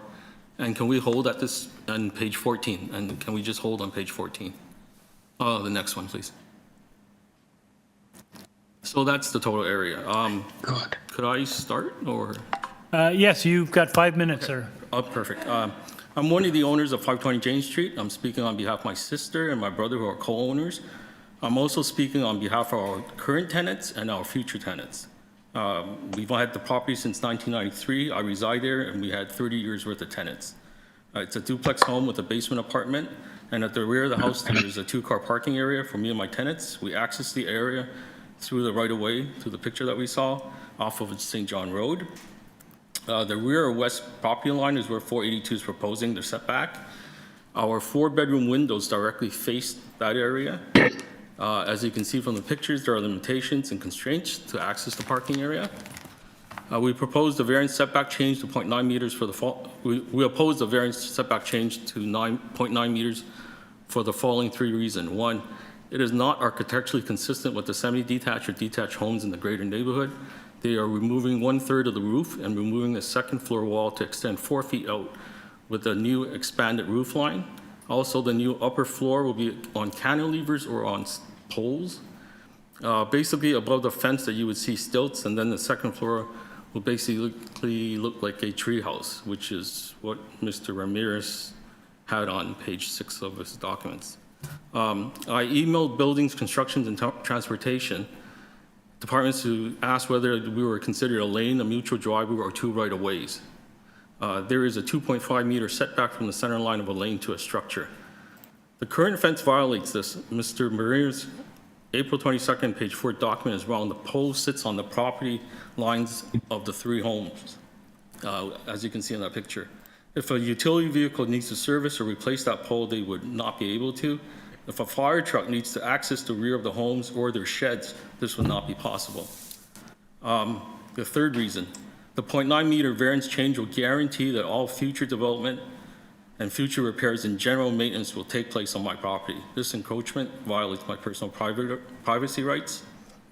For a visual, if 482 St. John Road currently wants to service, repair their side bricks, wash their windows, gutters, shingles, they can do it on their property, which is the width of a car. If they choose to change their shingles, their ladders will be basically on my property. Your new 2023 right-of-way bylaw allows them to make minor alterations or repairs after consulting me, but it is a temporary job.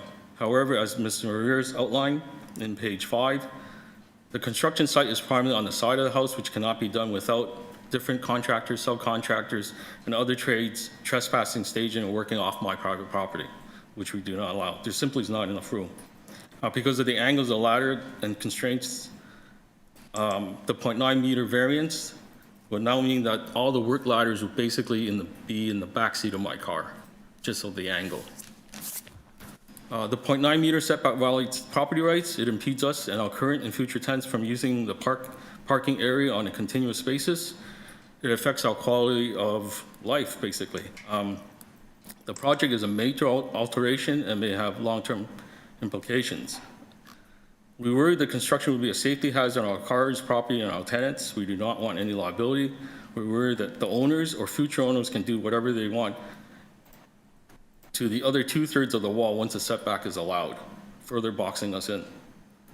Our worst case scenario, the stilts fail in the future, causing emergency work to get done.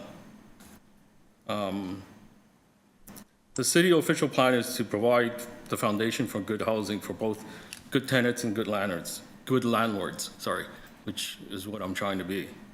For these reasons, I object to the variance setback. Thank you, sir.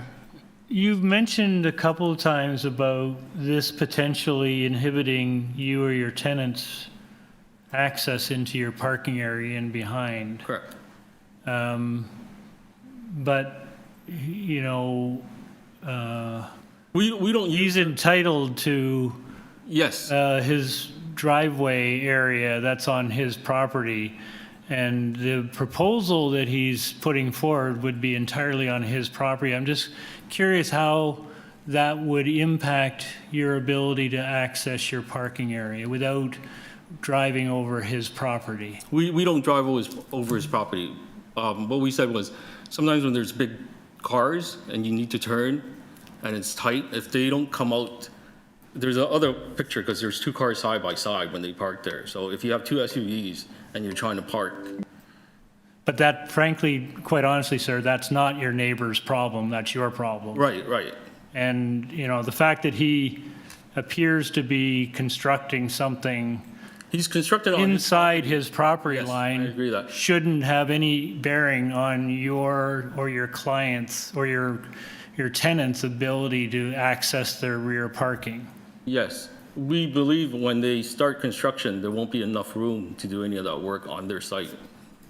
Well, again, I mean, he's required to do all their constructing work. They cannot impose on any neighboring property without their permission. So any construction that would be undertaken on this application would have to be done, and materials and construction workers would have to be done on their property. So that should not affect your ability to access your rear parking area. I'm just saying you're assuming that he's Yes, going to do it, and you can't assume that. You can only assume that he will adhere to appropriate construction procedures, and that means only doing work on your own property unless you have the permission of someone else to do so. So it shouldn't affect your parking and your ability to access your rear parking. But once you do the variance change, even if you put up the ladders, you cannot angle the ladders. Again, that's a matter for, it's not a matter before us in terms of construction practice. That's a building code issue, and if there are violations of that, then you can call 311 and report that and have that addressed.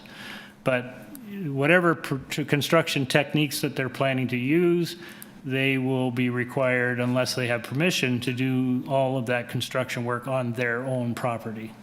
So that should not affect your parking issue, is what I'm really trying to say. I'm answering, Yeah. I mean, I'm sort of speaking for the No, I agent. I understand. probably shouldn't do that, but I just wanted to be abundantly clear. Yeah, And no, in fact, it sounds like the agent not only is moving that post back in recognition that on occasion, you or your tenants might actually need that extra space and drive over his property.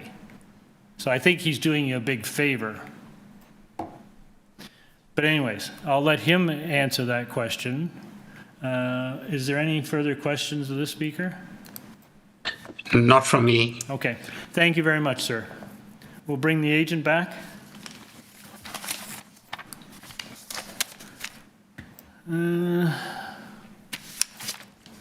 Mr. Ramirez. Yes. If you can take a moment to respond to what you've heard. Yeah, I through you, Mr. Chair, I believe you clarified it quite well. I believe that was our intention, and that was my understanding that we're building on our property, but at the same time we understand that we want to accommodate the neighbors. This is something that the homeowners really want to do. They actually had future plans to build more to the back, but the other neighbor was concerned about getting shadows in the summer and having an overlook. So they made changes to build more onto this side because there's more distance between houses. So we're definitely, the homeowners have been trying to do their best to accommodate pretty much both neighbors, and even took the liberty of going around to talk to even more neighbors to see what they can do and get some feedback. So yeah, and in regards to, you know, relocating the column and the supports, we're happy to do so. We want the homeowners just want to have a good relationship with their neighbors. Great. So in that column you're relocating is actually going to then be within the existing fenced area, right? Exactly. Yeah. Okay. All right. Panel, any questions of the speaker? No, sir. Okay, let's take it into committee. Who wants to take this one? I can take it here. Okay, Ryan? I move a motion to approve the two variances requested and they see conditions by TTC, including the conditions as outlined by the TTC. And forestry number 2. Missed that one. And forestry number 2. Okay. I'll second that, Chair. Great, and before we take a vote, I'll just sort of give us some commentary. I appreciate that it's frustrating for you, but this seems like a rather modest, actually, addition to a house that, you know, is virtually entirely on their own property, and you know, the variances before us is what this committee really deals with are really quite minor. So. We will, so motion by Mr. Bissonnette, seconded by Mr. Byatt to approve. Sorry, through you, Mr. Chair. I don't see the urban forestry number 2. I have urban forestry written down in my book, so it must be right. I have for the next item, urban forestry number 1. Here. Hang on there. Okay. Okay, yeah. I think you're correct. I don't see that. Okay. Item number 3. All right, everyone's got me called out. I want to say that I did that on purpose to see if you guys are paying attention, but that's not going to fly.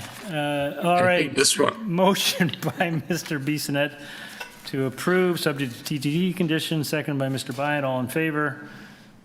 I'm saying yes. All right. You have your approval. Thank you. Thank you. Last item of today is item number 39, which is 499 Quebec Avenue. This is an application to alter the existing 2-story semi-detached dwelling by converting the attic into habitable space and to construct a rear 3rd-story deck.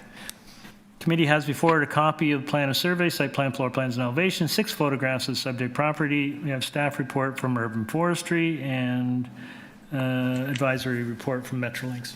Through you, Mr. Chair, we have the agent online, no registered speakers for this item. Good afternoon, sir. Good afternoon, Mr. Chair and committee members. Name and address, please. My name is Alan Macour. Address is 159 Quebec Avenue, Toronto, Ontario. Okay, sir. Thank you for waiting for this item, being the last one today. It is a very minor application. I don't think we need a presentation today. Is there anything you'd like to share with the panel before we take it into committee for a decision? Nothing at all, if there's no presentation needed, so we can move forward. Okay, thank you. All right, we're in committee. Chair, Oh, if did you I have may a ask question? quick question? Sorry. Just a quick one. The third floor deck that is shown, you do have, I think, it's not a privacy screen, but you do have I forget what you refer to it as, guardrail, but your guardrail is 42 inches high.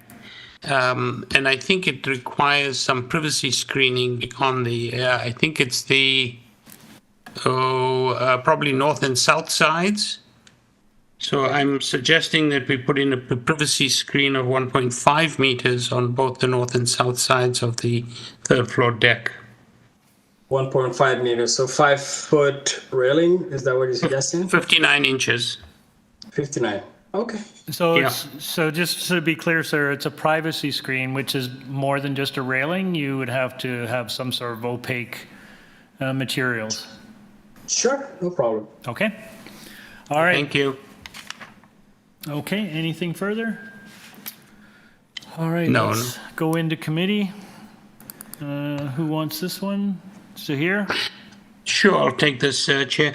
I'd like to move a motion to approve this application with the two conditions. One is forestry number 1, and that the third floor deck have a privacy screening on the south and north sides to a height of 1.5 meters. All right, motion by Mr. Bryant to approve with those conditions, seconded by Mr. Bissonnette. All in favor? I'm saying aye. All right, you have your approval, sir. Thank you very much. And Thank you, have a great evening. Thank you very much, sir. And with that, that concludes today's agenda. We are adjourned at 5:39. Thank you, staff. Thank you, everyone. Thank you, Mr. Chair and panel members. Okay. Thank you, everybody. See you, Sorry Zahir. about okay, take care. Take care. See you later, Zahir. Bye, Sabrina. See you Bye-bye. next week.